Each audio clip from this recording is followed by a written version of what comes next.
ஆண்டவர் நிச்சயமாக இயேசுவின் நாமத்தில் சபை மக்கள் அனைவருக்கும் அன்பின் வாழ்த்துக்களை தெரிவித்துக் கொள்கிறேன்.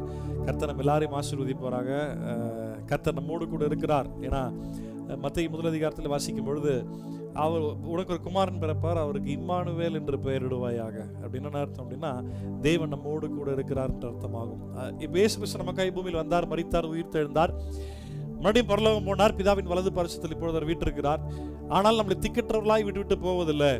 உங்களுக்காக தேற்றவாளனாகிய பரிசுத்த ஆவியானவரை நான் அனுப்புகிறேன் அப்படின்னு சொல்லி அந்த பரிசுத்த ஆவியை தேவன் நமக்கு தந்திருக்கிறார். அவர் எப்பொழுதும் நிரந்தரமாகவே என்றென்றைக்கு நம்மோடு கூட வாசம் பண்ணுகிறார், நமக்குள்ளாகவே இருக்கிறார், நம்மோடு பேசுகிறார், உணர்த்துகிறார், வழிநடத்துகிறார். அந்த யோவான் அழகாக எழுதும் பொழுது எழுதுறாரு, இந்த பரிசுத்த ஆவியின் நிமித்தமாக பிதாவும் நானும் அவனோடு கூட வந்து வாசம் பண்ணுவோம். என்ன அழகான வார்த்தை! தெய்வம் நம்மோடு கூட இருக்கிறார். எதை குறித்தும் கவலைப்பட வேணாம், எதை குறித்தும் பயப்பட வேணாம். என் நேசர் இன்னார் என்பதை நாம் அறிந்திருக்கிறோம். ஆமென். நம் நேசர் இன்னார் என்பதை நாம் அறிந்திருக்கிறோம். ஸோ நம்ம இந்த காலை வேளையில் நாம் ஒரு சில பாடல்களை பாடி நாம் தேவனை துதிப்போம். அதற்கு முன்பாக இருக்கிற இடங்கள் நம்ம எல்லாம் கண்களை மூடி ஒரு விஷயம் நம்ம ஆண்டவரை நோக்கி பார்ப்போம். நேசிக்கும் அன்பின் பிதாவே, இது நல்ல நேரத்திற்காக நன்றி செலுத்துகிறோம். இந்த மாசத்தின் முதல் ஆராதனை நாள் ஆண்டவரே, நாங்கள் இருக்கிற இடங்களில் கர்த்தாவே முழு மனதோடு, முழு இருதயத்தோடு, முழு பலத்தோடு உண்மை நாங்கள் துதிக்க, உண்மை ஆராதிக்க, நாமத்தை உயர்த்த, உண்மை நாங்கள் மகிமைப்படுத்த கர்த்தர் கிருபை பாராட்டும் நான் சொல்லிக்கிறேன். பாடல் பகுதி ஆராதனை கர்த்தருடைய வார்த்தை ஆண்டவரே, நீர் எல்லாவற்றையும் ஆசீர்வதித்து அபிஷேகத்தை நீர் கொடுப்பீராக. ஆண்டவர் நீர் எங்களோடு பேசும்படி நான் சொல்லிக்கிறேன். உங்களுடைய கருத்தில் ஆண்டவரே ஒவ்வொரு பகுதி ஒப்பு கொடுக்கிறேன். கர்த்தர் ஆசீர்வதி. ஆன்லைன் மூலியமாக கர்த்தாவே இதை பார்க்கிற பிள்ளைகளோட வீடுகளில் பரிசுத்த ஆவியின் அபிஷேகம் அளவில்லாமல் பெருகும்படி நான் சொல்லிக்கிறேன். கர்த்தருடைய ஆவியானோட கிரியை அதிகமாய் பெருகுவதாக கர்த்தர் பெரிய காரியங்களை செய்யுங்க. எல்லாவற்றையும் பொறுப்பெடுத்து நடத்தித்தார். உங்களுடைய பிரச்சனத்தால் எங்கள் நிரப்பும், எங்களோடு பேசும். நாம் மகிமைப்படட்டும். இயேசுவின் நாமத்தில் ஜெபிக்கிற நல்ல பிதாவே, ஆமென், ஆமென். இந்த ஆராதனைக்கு முதல் பாடலாக என்னை வல்லடிக்கு நீக்கி உம் கரங்களால் தூக்கி உன்னதத்தில் வைத்ததை மறைப்பேன் என்ற பாடலை நாம் கரங்களை தட்டி இருக்கிற நம்ம பாடி சந்தோஷத்தோடு கர்த்தரை உயர்த்துவோம். கர்த்தர் நல்லவர், அவர் கிருபை என்று உள்ளது.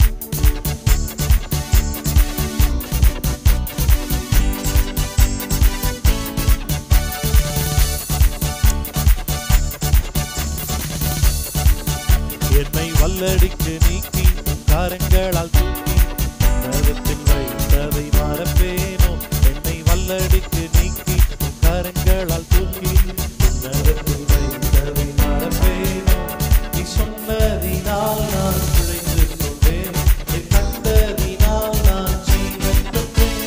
நீ சொன்னதினால் நான் பிழைந்து கொண்டேன், நீ கண்டதினால் நான் ஆதரவே, எந்த நடைக்கலமே, எந்த மறைவீடமே, உம்மை ஆராதிப்பேன். எங்கள் ஆதரவே, எந்த நடைக்கலமே, எந்த மறைவீடமே, உம்மை ஆழத்தில் இருந்து என்னை தூக்கி விட்டீர், உயர்வான ஸ்தலங்களில் நிறுத்தி விட்டீர். சொல்லுங்க, ஆழத்தில் இருந்து என்னை தூக்கி விட்டீர், உயர்வான தாளங்களில் நிறுத்தி வைத்தீர். புதிதான யோசனை அதமாக்கினீர், உந்தனின் யோசனை நிறைவேற்றினீர். புதிதான யோசனை அதமாக்கினீர், உந்தனின் யோசனை. கரங்களை தட்டி சொல்லும். எந்த ஆதரவே, எந்த நடைக்கலமே, எந்த மறைவீடமே, உம்மை ஆராதிப்பேன். எந்த ஆதரவே, எந்த நடைக்கலமே, எந்த மறைவீடமே, உம்மை ஆராதிப்பேன். ஆயிரம் என்னோடு போரிட்டாலும் என்னை மேற்கொள்ளும் அதிகாரம் பெறவில்லை. சொல்லுங்க, ஆயிரம் போரிட்டாலும் என்னை மேற்கொள்ளும் அதிகாரம் பெறவில்லை. கிருபையினால் என்னை மூடிக்கொண்டீர், நான் தள்ளுண்ட இடங்களில் உயர்த்தி வைத்தீர். கிருபையினால் என்னை மூடிக்கொண்டீர், நான் தள்ளுண்ட இடங்களில் உயர்த்தி வைத்தீர். எந்த ஆதரவே, எந்த நடைக்கலமே, உம்மை ஆராதிக்கிறோம்.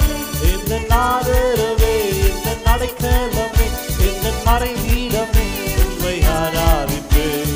கரடான பாதையில் தூக்கி சென்றீர், முள்ளுள்ள இடங்களில் சுமந்து. விசுவாசத்தோடு சொல்லுங்க, தூக்கி சென்றீர், முள்ளுள்ள இடங்களில் எனக்காக குறித்ததை எனக்கு தந்தீர். நீ சொன்ன தரிசனம் நிறைவேற்றினீர், எனக்காக குறித்ததை எனக்கு தந்தீர்.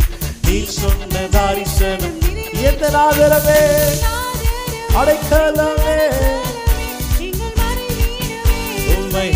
விசுவாசத்தோடு ஆதரவே இந்த நடைக்கலமே மறைவீடமே ஒரு விசையோடு சொல்லுங்க இந்த ஆதரவே அடைக்கலமே மறைவீடமே சொல்லுங்க சொல்லுங்க ஆதரவே அடைக்கலமே மறைவீடமே என்னை வல்லடிக்கு நீக்கி கருங்களால் தூக்கி உன்னதத்தில் வைத்ததை மறப்பேனோ என்னை வல்லடிக்கு நீக்கி கருங்களால் தூக்கி உன்னதத்தில் வைத்ததை மறப்பேனோ நீ சொன்னதினால் நான் பிழைத்து கொண்டேன் நீ கண்டதினால் நான் ஜீவன் பெற்றேன் கண்டதினால் நான் ஜீவன் பெற்றேன் இந்த ஆதரவே இந்த நடைக்கலமே இந்த மறைவீடமே உம்மை ஆராதிப்பேன் இந்த ஆதரவே அடைக்கலமே இந்த மறைவீடமே உம்மை ஆராதிப்பேன் ஆயிரம் என்னோடு போரிட்டாலும் என்னை மேற்கொள்ளும் அதிகாரம் பெறவே விசுவாசத்தோடு ஒரு பக்கத்தில் 1000 பேர் வலது புறத்தில் 10000 பேர் விழுந்தால் அது அடுகாது என்று சொல்லி கர்த்தர் சொல்லியிருக்கிறார் கிருபையினால் என்னை மூடிக்கொண்டு தள்ளுண்ட இடங்களில் உயர்த்தி வைத்தீர் கிருபையினால் என்னை மூடிக்கொண்டு எந்த ஆதரவே அடைக்கலமே மறைவீடமே உம்மை ஆராதிப்பேன் எந்த ஆதரவே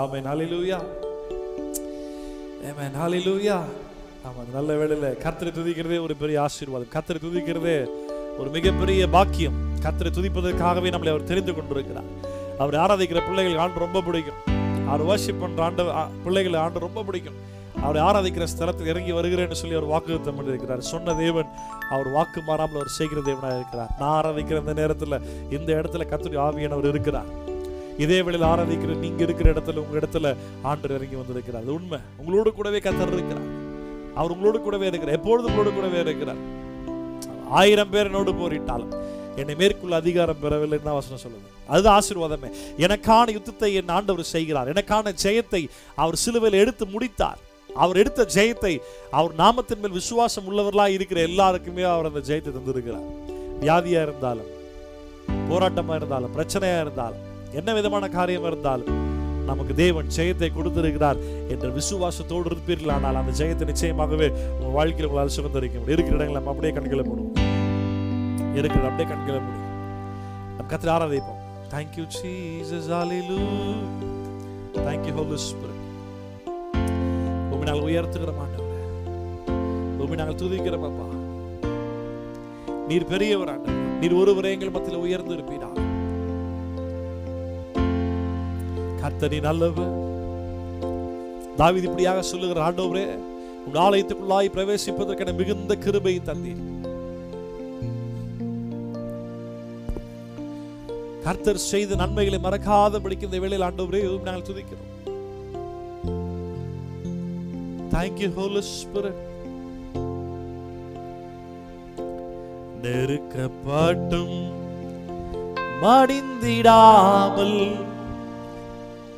கர்த்தர் தான் நம்மில் இருப்பதாலே விசுவாசத்தோடு சொல்லுங்க நெருக்கப்பட்டும் மடிந்திடாமல் கர்த்தர் தான் நம்மில் இருப்பதால் கரங்களை உயர்த்தி அவர் நல்லவர் என்றும் துதியுங்கள் அவர் கிருபை என்றும் உள்ளது சேர்ந்து சொல்லுங்க அவர் நல்லவர்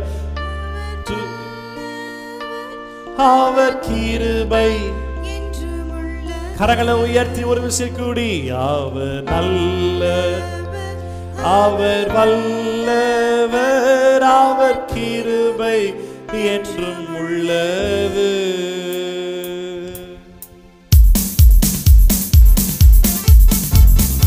கையை தட்டி உற்சாகத்தோடு கர்த்தரை பாடி அவர் உயர்த்தும் தேவ கிருபை என்றும் உள்ளதுன்னு சொல்லி அவரை பாடுவோம் அவர் நீங்காத கிருபை அவருடைய மாறாத கிருபை அவருடைய வல்லமையான கிருபை நம்மை சூழ்ந்திருக்கிற கிருபை அது இன்றைக்கு நம்மோடு கூடவே இருக்கிறது. தேவ கிருபை என்றும் உள்ளது, அவர் கிருபை என்றும் உள்ள, அவரை போற்றி போற்றி துதித்து பாடி அல்லேலூயா என்றார். சொல்லுங்க, அவரை போற்றி துதித்து பாடி சத்துரு சேனை தொடர்ந்து சூழ்கையில் பட்டணம் தாவீதின் தேவன் நமக்கே. சத்துரு சேனை தொடர்ந்து சூழ்கையில் பட்டணம் தாவீதின் தேவன் நமக்கே. முன் சென்றார் அவர் நல்லவர், அவர் கிருபை என்றும் உள்ளது. முன் சென்றாரே சென்றாரே அவர் கிருபை என்றும் உள்ளது. அக்கினி சோதனை பட்சிக்க வந்தும் புல்செடி தன்னில் தோன்றிய தேவன். அக்கினி சோதனை வாழ்க்கையில் ஆபத்தா, உன் ஆபத்தின் மத்தியில் கர்த்தர் தோன்ற வல்லவராய் இருக்கிறார். உன்னை பாதுகாக்கிற தேவன் உன்னோடு கூட இருக்கிறார். விசுவாசத்தோடு சொல்லுங்க, பாதுகாத்தாரே அவர் நல்லவர், அவர் கிருபை. வெள்ளம் போல் நிந்தை வெள்ளம் போல் நிந்தை மேற்கொள்ள வந்தும் வீரன் நெகேமியா ஆவியை அழித்த. வெள்ளம் போல் நிந்தை மேற்கொள்ள வந்தும் வீரன் நெகேமியா ஆவியை அழித்த. திட நம்பிக்கை தைரியம் நீந்தாரே அவர் கிருபை. சொல்லுங்க, திட நம்பிக்கை தைரியம் நீந்தாரே அவர் கிருபை. சொல்லுங்க, அவர் நல்லவர். சொல்லுங்க, அவர் நல்லவர், அவர் வல்லவர், அவர் கிருபை என்றும் உள்ளது. சொல்லுங்க, அவர் நல்லவர். கர்த்தரை ஆராதிக்கிற பிள்ளைகள் விசுவாசத்தோடு கையை தட்டி அவரை உயர்த்தி பாடுங்க. பாதுகாத்தாரே பாதுகாத்தாரே அவர் நல்லவர், அவர் கிருபை என்றும் உள்ளது. சொல்லுங்க, பாதுகாப்பவரே. ஓ thank you Lord, அவர் கிருபை. என்னை நடத்தினார், என்னை நடத்தினார், அவர் நல்லவர், அவர் கிருபை என்றும் உள்ளது. சொல்லுங்க, என்னை நடத்தினார். ஓ நல்லவரே, கிருபை என்றும் உள்ளது. திட நம்பிக்கை திட நம்பிக்கை தைரியம் நீந்தாரே அவர் கிருபை என்றும் உள்ளது. திட நம்பிக்கை தைரியம் நீந்தாரே அவர் கிருபை என்றும் உள்ளது. அவர் நல்லவர் என்றும் துதியுங்கள், அவர் கிருபை என்றும் உள்ளது. அவர் நல்லவர் என்றும் துதியுங்கள், அவர் கிருபை என்றும் உள்ளது. ஹல்லேலூயா ஹல்லேலூயா. அவருடைய கிருபை இன்றைக்கு மாறுவதே இல்லை. அவருடைய மாறாத கிருபை. மலைகள் நிலை பெயர்ந்தாலும் பர்வதங்கள் பெயர்ந்து போனாலும் அவருடைய கிருபை உன்னை விட்டு விலகாது இருக்கும் என்று சொல்லி கர்த்தர் நம்மை பார்த்து சொல்லி இருக்கிறார். இந்த பூமியில் நடக்கவே சாத்தியம் இல்லை என்று சொல்லுகிற காரியங்கள் சாத்தியமாய் முடிந்தால் கர்த்தருடைய கிருபை நம்மை விட்டு ஒருபோது விலகுவதே கிடையாது. அவருடைய அன்பு நம்ம மேல் இருக்கிற அன்பு அது என்றென்றைக்கு மாறுவதே கிடையாது. உள்ளத்தின் ஆழத்தில் தான் உயர்த்துங்க. சொல்லுங்க, அவர் நல்லவர் என்று சொல்லுங்க. அவர் நல்லவர் என்று சொல்வதற்கு தேவன் நமக்கு தந்திருக்கிற மிகப்பெரிய பாக்கியம். சொல்லுங்க, ரெண்டு கரங்களை உயர்த்தி, அவர் நல்லவர், சர்வ வல்லவர், அவர் கிருபை. அவருடைய குடும்பத்தாரே கர்த்தரை துதியுங்கள். அவர் நல்லவர், அவர் கிருபை என்றும் உள்ளது என்று வேதம் சொல்லுகிறது. இஸ்ரவேல் குடும்பத்தாரே கர்த்தரை துதியுங்கள். அவர் நல்லவர், அவர் கிருபை என்றும் உள்ளது. கர்த்தரை துதிக்கிற பிள்ளைகள் இந்த காலை வேளையில் நான் சொல்லுகிறேன், அவர் நல்லவர், அவர் கிருபை என்றும் உள்ளது. கரங்களை உயர்த்தி சொல்லுங்க, நல்லவரே, ஓ உம்முடைய கிருபை எங்களை விட்டு விலகாத உம்முடைய கிருபை. திட நம்பிக்கை தைரியம் நீந்தாரே அவர் கிருபை என்றும். சொல்லுங்க, கரங்களை உயர்த்தி, பாதுகாத்தாரே பாதுகாத்தாரே அவர் நல்லவர், அவர் கிருபை என்றும் உள்ளது. அப்படியே கரங்களை உயர்த்தி சொல்லுங்க. தூய ஆவியே, அன்பின் ஆவியே, துணையாளரே, தேற்றும் தெய்வமே, ஊற்று தண்ணீரே, உள்ளம் ஏங்குதையா, வரவேண்டும் நல்லவரே, வல்லவ. கரங்களை உயர்த்தி வரவேண்டும், வரவேண்டும் நல்லவரே, வல்ல. சொல்லுங்க. தூய ஆவியே, தூய ஆவியே, அன்பின் ஆவியே, துணையார், தேற்றுகிற தெய்வமே, ஊற்று தண்ணீரே, ஊற்று தண்ணீர், உள்ளமேங்குதப்பா, வர வேண்டும், வரவேண்டும் நல்லவரே, ஓ வல்லவரே, வல்லவ. கரங்களை உயர்த்தி சொல்லுங்க. வார எங்களை நிரப்புவீராக. உங்களுடைய பரிசுத்த ஆவியின் பலத்தினால் ஆராதிக்கிறது வேளையில ஆண்டவரை நீங்கள் நிரப்புவீராக. உங்களுடைய பரிசுத்த ஆவியானவர்களை பலப்படுத்துவதாக. உங்களுடைய அபிஷேகத்தின் வல்லமைகளை பலப்படுத்துவதாக. பலனடைய நிரப்பிடுமே பலத்தின் ஆவியே. சொல்லுங்க. பலனடைய, பலனடைய நிரப்பிடுமே பலத்தின் ஆவியே. கனமடைய, ஹல்லேலூயா, கனமடைய ஊற்றிடுமே ஞானத்தின் ஆவியே, ஞானத்தின் ஆவியே. கனமடைய, கனமடைய ஊற்றிடுமே ஞானத்தின் ஆவியே. கரங்களை உயர்த்தி அசைவாடும், அசைவாடும் ஆவியே, தூய்மையே ஆவியே, தூய ஆவியானவரே, எங்களை உள்ளத்தில் நிரப்புவீராக.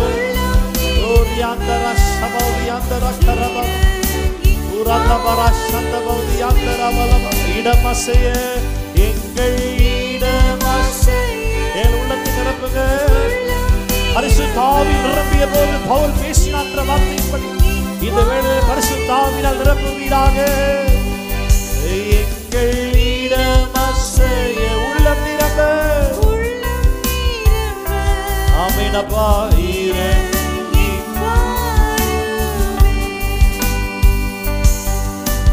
தேற்றிடுமே உள்ளங்களை இயேசுவின் நாமத்தினால். ஆமென் ஆண்டவரே. நாங்கள் கலக்கமடைந்திருக்கும் பொழுது, நாங்கள் சோர்ந்து போயிருக்கும் பொழுது, பலனில்லாமல் பலவீனமாய் இருக்கும் பொழுது, உலகத்தின் சூழ்நிலைகளை பார்த்து கலங்கி போயிருக்கும் பொழுது, ஆண்டவராகிய இயேசுவின் நாமத்தினால சோர்ந்து போயிருக்கிற எங்கள் உள்ளங்களை கர்த்தர் தேற்றுவீராக. ஆற்றிடுமே, ஆற்றிடுமே காயங்களை அபிஷேக தைலத்தினால்.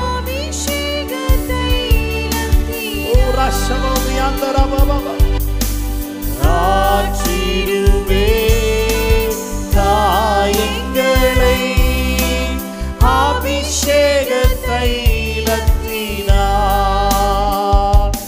ஐயா வாழ்க, வாழ்க, உன்னாமம் வாழ்க. கரங்களை உயர்த்தி சொல்லுங்க. ஐயா வாழ்க, ஓ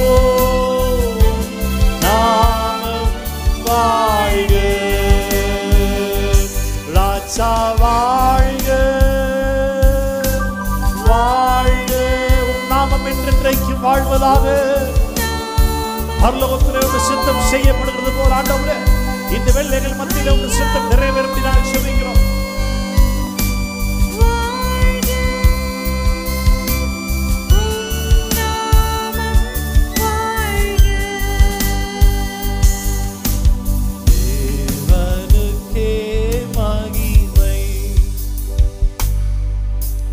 தெய்வத்திற்கே மகிமை, என்னை தேடி வந்து மீட்டவரே, தினம் உமக்கே மகிமை, என்னை தேடி வந்து எங்களை மீட்டங்க தேவனே, தினம் உமக்கே மகிமை. ஐயா வாழ்க வாழ்க,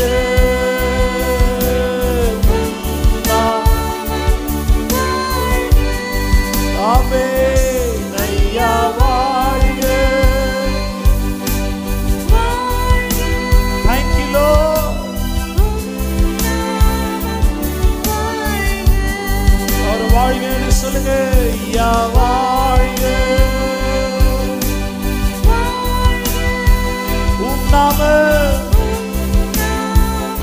Oh, thank you Jesus. உம்மினால் உயர்த்துகிறோம் ஆண்டவரே. ஐயா வாழ்க. சொல்லுங்க சொல்லுங்க. கர்த்தரை உயர்த்துங்க. அவர் நல்லவர், அவர் கிருபை என்றும் உள்ளது. இஸ்ரவேல் ஜனங்களுக்கு விரோதமாய் வந்த பார்வோனின் சேனை சிவந்த சமுத்திரத்தில் மூழ்கடிக்க செய்தவரே, உம் நாமம் என்றென்றைக்கு வாழ்வதாக. எல்லா நாமத்திலும் மேலான நாமம் என் ஆண்டவராகிய இயேசுவின் நாமம். எல்லா முழங்கால்களும் முடங்கக்கூடிய நாமம் இயேசுவின் நாமம். எல்லா நாமங்களும் அறிக்கை செய்யும் நாமம் இயேசுவின் நாமம்.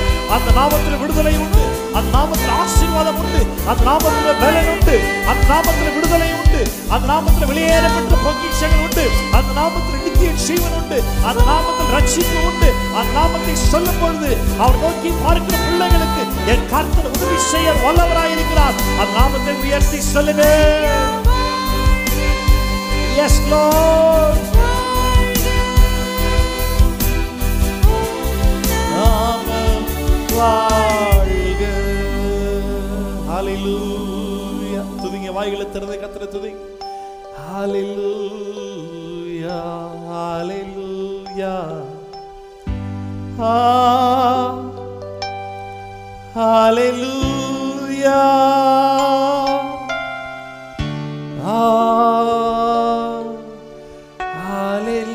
Hallelujah.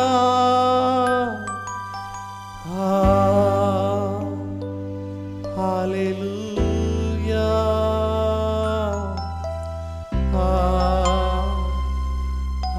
Hallelujah.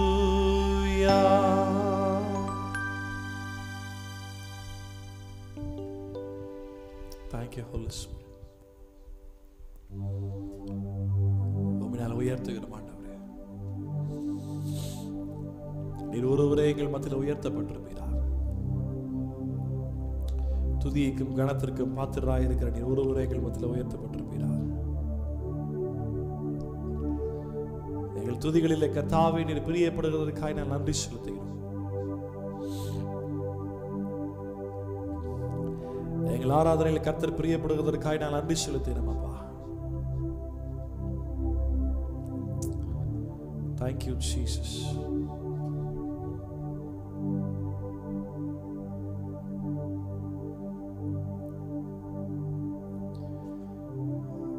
உந்தன் பாதைகள் அறிந்திடச் செய்யும், உம் வழிகள் கற்றுத்தாரும். உந்தன் பாதைகள் அறிந்திடச் செய்யும், உம் வழிகள் கற்றுத்தாரும். உந்தன் வார்த்தையின் வெளிச்சத்திலே தினம் தினம் நடத்துமையா. சொல்லுங்க. உந்தன் வார்த்தையின் வெளிச்சத்திலே தினம் தினம் நடத்துமையா.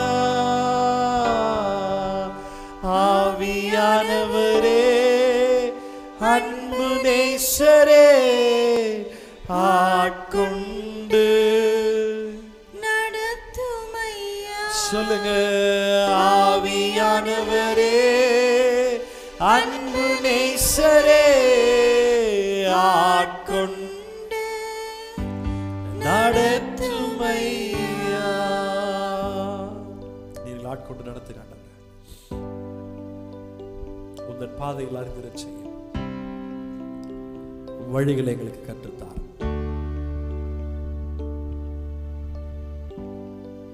உமக்கு பிரியமான காரியங்களில் நான் முழு மனதோடு ஈடுபட கிருபை தருகிறார். பிதாவின் சித்தத்தை பூமியில் நிறைவேற்றுவது இயேசுவினுடைய முழு மூச்சா இருந்தது போல உம்முடைய சித்தம் பரலோகத்தில் செய்யப்படுவது போல பூமியிலும் செய்யப்படுவதாக என்று எங்கள் ஆண்டவராக இயேசு சொல்லிக் கொடுத்த வார்த்தையின்படி ஆண்டவரே உம்முடைய சித்தத்தை நாங்கள் நிறைவேற்ற கிருபை தாரும். கிறிஸ்துவின் சிந்தையால் நாங்கள் நிரப்பப்பட்டிருக்க கிருபை செய்வீராக. உம்முடைய நல்ல ஆவியானவர்களை செம்மையான வழியில் நடத்தட்டும்.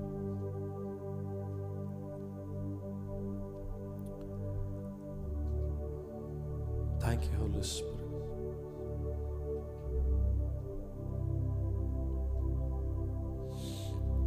Thank you, Jesus. ஒன்றுக்கு உதவாக எங்களை கர்த்தர் எடுத்து நிறுத்துகிறீர்கள்.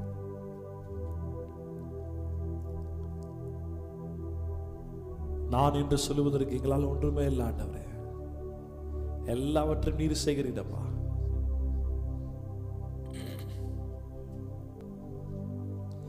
உண்மை உள்ளவன் என்று எண்ணி எங்கள் ஒவ்வொருவருடைய கரங்களிலும் கர்த்தர் பொறுப்பை தந்துட்டு போயிருக்கீங்க. அதை நாங்கள் செய்வதற்கு கர்த்தர் கிருபை தாரும்.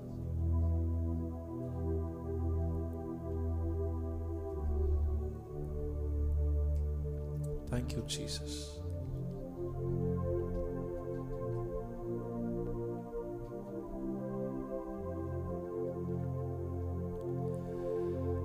அழியும் என் கைகளை கொண்டு அழியாவும் ராஜ்யம் கெட்ட எத்தனாய் வாழ்ந்த என்னை தெரிந்தெடுத்தீர். அழியும் என் உதடுகள் கொண்டு அழியாவும் வார்த்தையை சொல்ல பைத்தியமான என்னை தெரிந்தெடுத்தீர். ஆராதிப்பேன் அதை எண்ணியே வாழ்நாளெல்லாம் உம்மை மட்டும். கரங்களை உயர்த்தி சொல்லுங்க. ஆராதிப்பேன் அதை எண்ணியே வாழ்நாளெல்லாம்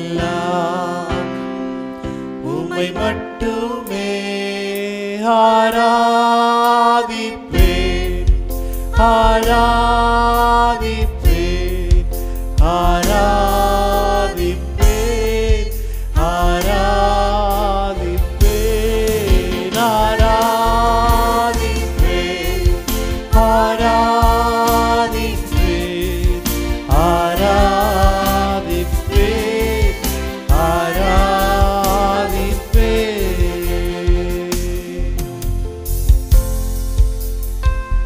என்னில் என்ன நன்மை கண்டீர், என்னை அழைத்து உயர்த்தி வைத்தீர். என்னில் என்ன நன்மை கண்டீர், என்னை அழைத்து உயர்த்தி வைத்தீர்.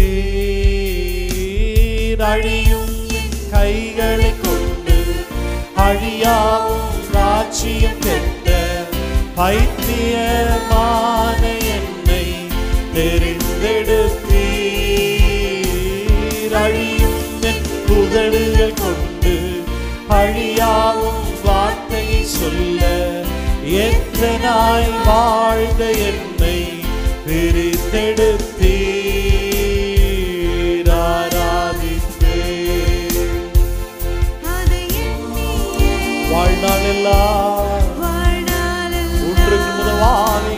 கர்த்தர் தெரிந்து கொண்டீர்கள்.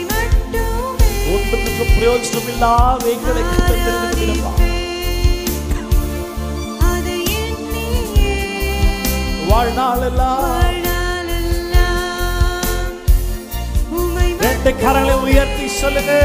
ஆராதிப்பேன்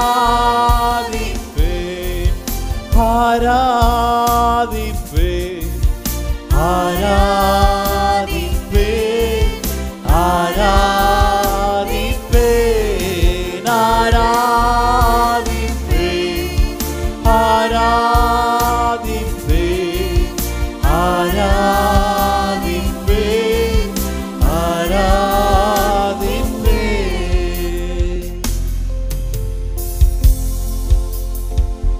உம் சித்தத்தை நான் செய்வதே அனுதினமும் என் போஜனம். உள்ளத்தின் ஆழத்திலிருந்து சொல்லுங்க. சித்தத்தை உண்மையாய் சொல்லுங்க. நான் செய்வதே அனுதினமும் என் போஜனம். அழியும் என் கைகளை கொண்டு அழியாவும் ராஜ்யம் கட்ட பைத்தியமான என்னை தெரிந்தெடுத்தீர். அழியும் என் உதடுகள் கொண்டு அழியாவும் வார்த்தை சொல்ல எத்தனாய் வாழ்ந்த என்னை பிரித்தெடுத்தீர். ஆராதித்தீர் அதை எண்ணியே வாழ்நாளெல்லாம் உம்மை மட்டுமே ஆராதித்தேன். அதை எண்ணியே. ஆமா டாடி, நீர் எங்களை கொண்டு வேலை செய்வதற்கு நாங்கள் எம்மாத்திர மாட்டோம்.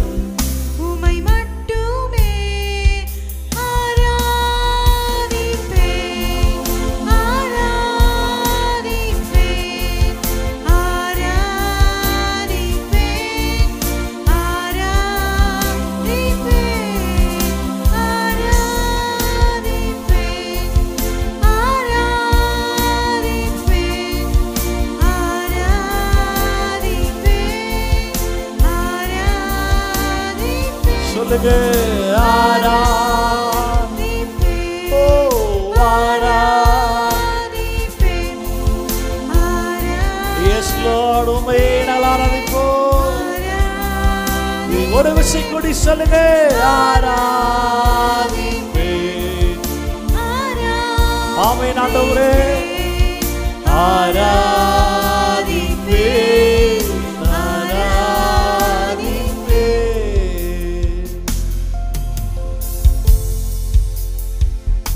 Thank you Lord. உலகத்தால் வெறுக்கப்பட்டு தள்ளப்பட்டு ஒதுக்கப்பட்டு ஒன்றுக்கு முதுவாக ஒரு நிலையில் நீர் எங்களை தெரிந்து கொண்டீங்க. தெரிந்து கொண்டது மாத்திரமல்லாமல் நீர் எங்களை உடைய பிள்ளையாய் மாற்றினீர். இந்த பரலோகத்தின் ஐஸ்வர்யத்தை தந்தீங்க. எங்கள் மூளை கெட்டாத அநேக காரியங்களை புரியும்படிக்க செய்தீங்க. உண்மை உள்ளவன் என்று எண்ணி இந்த ஊழியத்தை தந்தீங்க. இது நாம் மகிமைக்காய் மாத்திரமே இதை நாங்கள் செய்ய கிருபை தாரும். என்றென்றைக்கும் சதா காலங்களிலும் எங்கள் ஆண்டவரின் ஒருவரே உயர்த்தப்பட்டிருப்பீராக. உம்முடைய மகிமை உமக்கே உரியது ஆண்டவர். நாங்கள் உம்மை மகிமைப்படுத்தும் பொழுதெல்லாம் அந்த மகிமைக்கு பாத்திரர் இந்த அண்ட சராசரத்தில் ஒருவர் மாத்திரமே ஆண்டவர். Thank you Lord. உம்முடைய கரத்தில் ஆண்டவரே நாங்கள் எங்களை தாழ்த்து உமக்கு எல்லா மகிமை நாங்கள் ஏறெடுக்கிறோம் ஆண்டவரே. நீர் ஒருவரே பெரியவர், நீர் ஒருவரே உயர்ந்தவர், நீர் ஒருவரே ஆராதனைக்குரியவர், நீர் ஒருவரே மகிமைப்படத்தக்கவர், நீர் ஒருவரே போற்றப்படத்தக்கவர். Thank you Lord. Thank you Jesus. இப்பொழுது ஆண்டவரே இந்த வீடியோ மூலமாய் இந்த ஒளிக்காட்சி மூலமாய் இது மூலமா எங்களோடு கூட சேர்ந்து ஆராதிக்கிற ஒவ்வொரு பிள்ளைகள் மேலும் உம்முடைய கிருபையின் கரம் இறங்குவதை அவர்கள் உணர்வார்களாக. சித்தத்தை கர்த்தர் வெளிப்படுத்தும். சத்தியத்தை புரிந்து கொள்ள கிருபை தார். Thank you Jesus. ஆராதிப்பே ஆராதிப்பே ஆராதிப்பே ஆராதிப்பே ஆராதிப்பே துதிங்க துதிங்க ஆராதிப்பே ஆராதிப்பே ஆராதிப்பே. Thank you Jesus. ஒருவரையே நாங்கள் ஆராதிப்போம். உம்மையே நாங்கள் உயர் உமக்கு ஒருவரையே நாங்கள் மகிமை செலுத்துவோம். Thank you Holy Spirit. ஒரு நல்ல ஆவியானவர்களை செம்மையான வழியில் நடத்துவாராக.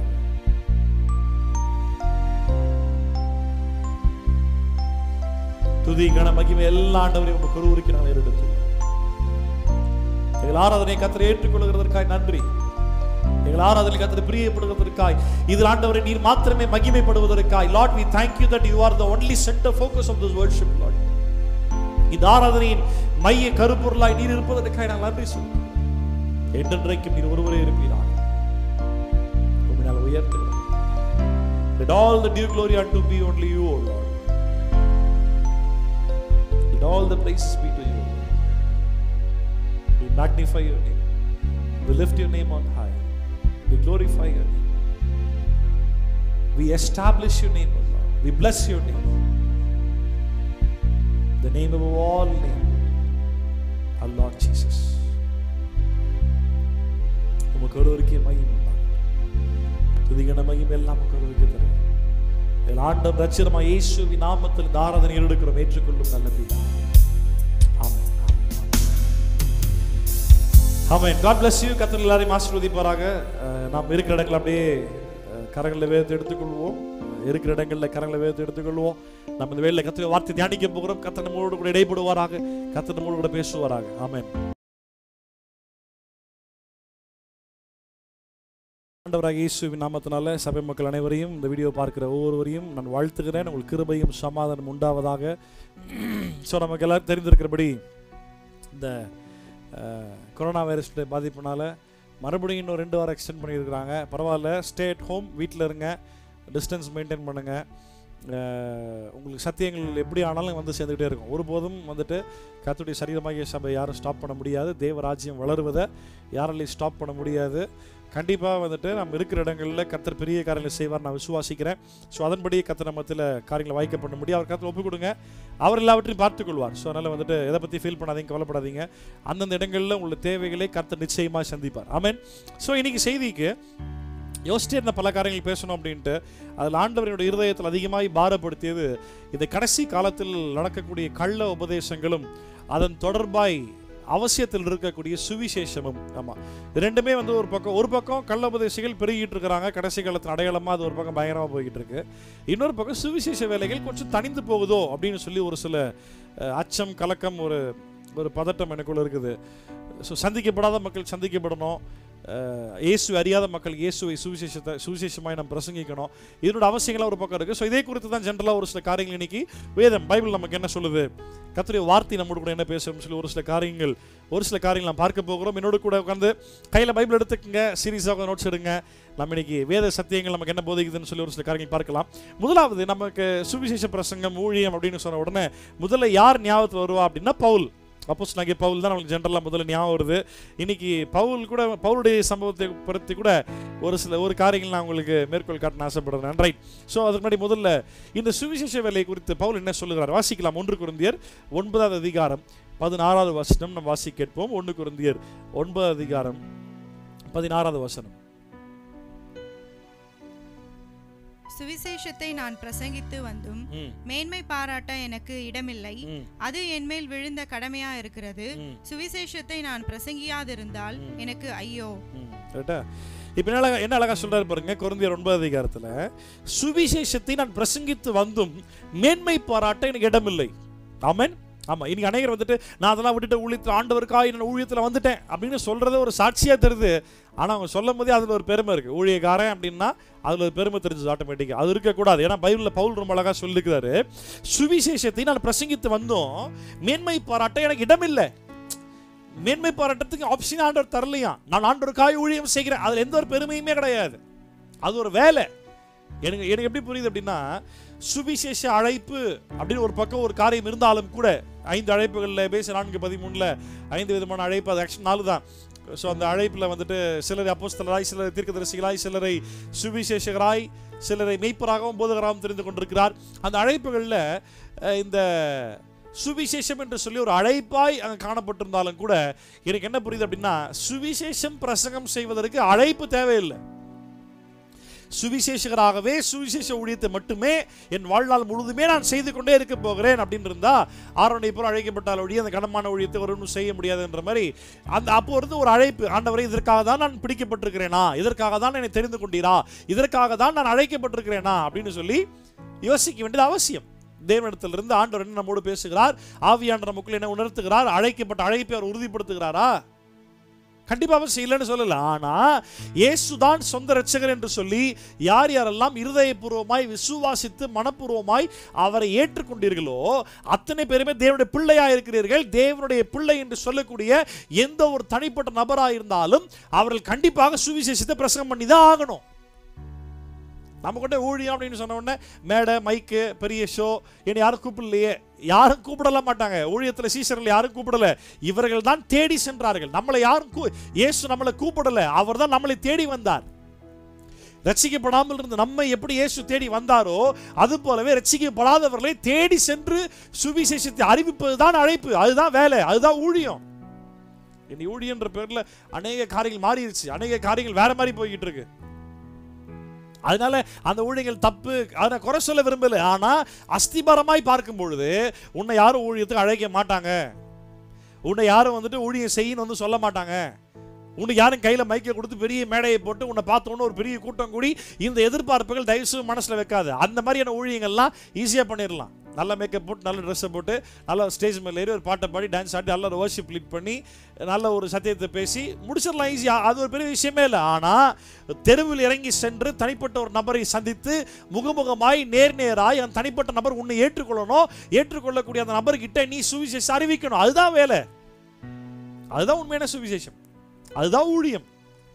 அதில் தான் கர்த்தர் பிரியப்படுகிறார். இயேசு எப்படி சீஷர்களோடு கூடவே இருந்து தேவராஜ்யத்திற்கான காரியங்களை குறித்து போதித்தாரோ, சொல்லிக் கொடுத்தாரோ, அதுபோல ஐ டு ஐ, நீ டு நீ அப்படின்பாங்க. கண்ணுக்கு கண்ணாய், நேருக்கு நேராய் ஒரு தனிப்பட்ட நபரை சந்தித்து அந்த தனிப்பட்ட நபரிடத்தில் இயேசுதான் ரட்சகர் என்று சொல்லி ஏற்றுக்கொண்ட எல்லாருமே அதை சொல்லி ஆகணும், இயேசுதான் ரட்சகர் அப்படின்ட்டு. இதுதான் வந்து உண்மையான ஊழியமா நான் பார்க்குறேன் பைபிள்ல இருந்து. எனக்கு அதுதான் பைபிள் சொல்லுது. அப்படி கணக்கெடுத்து பார்க்கும்போது மேடை பிரசங்கங்கள், பப்ளிக் மீட்டிங்ஸ், பப்ளிக் எப்படி சொல்றது, கூட்டத்தை கூட்டி மைக்கை போட்டு செட்டை வச்சு ஆர்ப்பாட்டம் பண்ணி சுவிசேஷம் அறிவிப்பது நான் தப்பு சொல்ல வரல நான். ஆனால் அதுதான் அதிகமாக போய்கிட்டு இருக்கு. தனிப்பட்ட மனிதனிடத்தில் ஒரு தனிப்பட்ட நபரை சந்தித்து அவனுக்கு ஆறுதலாக 2 வார்த்தை பேசி அவன் பாவத்திற்காகவும் அவனுடைய பாவத்திற்காகவும் இயேசு சிலுவையில் மரித்தார் என்பதை அவனுக்கு நேருக்கு நேராக போய் என்று சொல்றது ஆள் இல்லை. சின்ன வயசுலேருந்து ஒரு ஊழியக்கார குடும்பத்திலிருந்து அப்புறம் ஒரு பாஸ்டர் ஃபேமிலியில் வளர்ந்து நான் சின்ன வயசுலேருந்து ஊழியத்தை பார்த்துட்டு தான் இருக்கிறேன், ஊழியத்தை கேட்டுட்டு தான் இருக்கிறேன், பிரசங்கங்கள் கேட்டுட்டு தான் இருக்கிறேன். ஒரு பப்ளிக் மீட்டிங்கில் போய் உட்காந்தா அப்படி பாதி கவனிப்பாங்க, பாதி கவனிக்க மாட்டாங்க, அப்படியே வேடிக்கை பார்ப்பாங்க. சில விஷயங்கள் கேட்கும், சில விஷயங்கள் கேட்காது, சில ஞாபகத்தில் இருக்கும், சில ஞாபகத்தில் இருக்காது. இப்படி தான் போகும், எல்லாருடைய வாழ்க்கையிலுமே அப்படி தான் இருக்கும். ஆனால் தனிப்பட்ட நபரை சந்தித்து அவனோட உறவு கொண்டு, அதாவது ஒரு ரிலேஷன்ஷிப் ஃபார்ம் பண்ணி அவனிடத்தில் இயேசுவை பற்றி நீ பேசும்பொழுது நீ வந்து அவங்ககிட்ட மட்டும் தான் பேசுற, யார்ட்டுமே பேசல. அப்போ அவன் கண்டிப்பாக கேட்பான். நீ சொல்ற எல்லா காரியங்களுமே அவனுக்கு பிடிக்குதோ பிடிக்கல கண்டிப்பாக அவன் ஞாபகத்தில் வச்சுதான் ஆவான். ஆனால் என்னன்னா இன்னைக்கு அந்த ஊழியர்கள் கம்மியாயிருச்சு.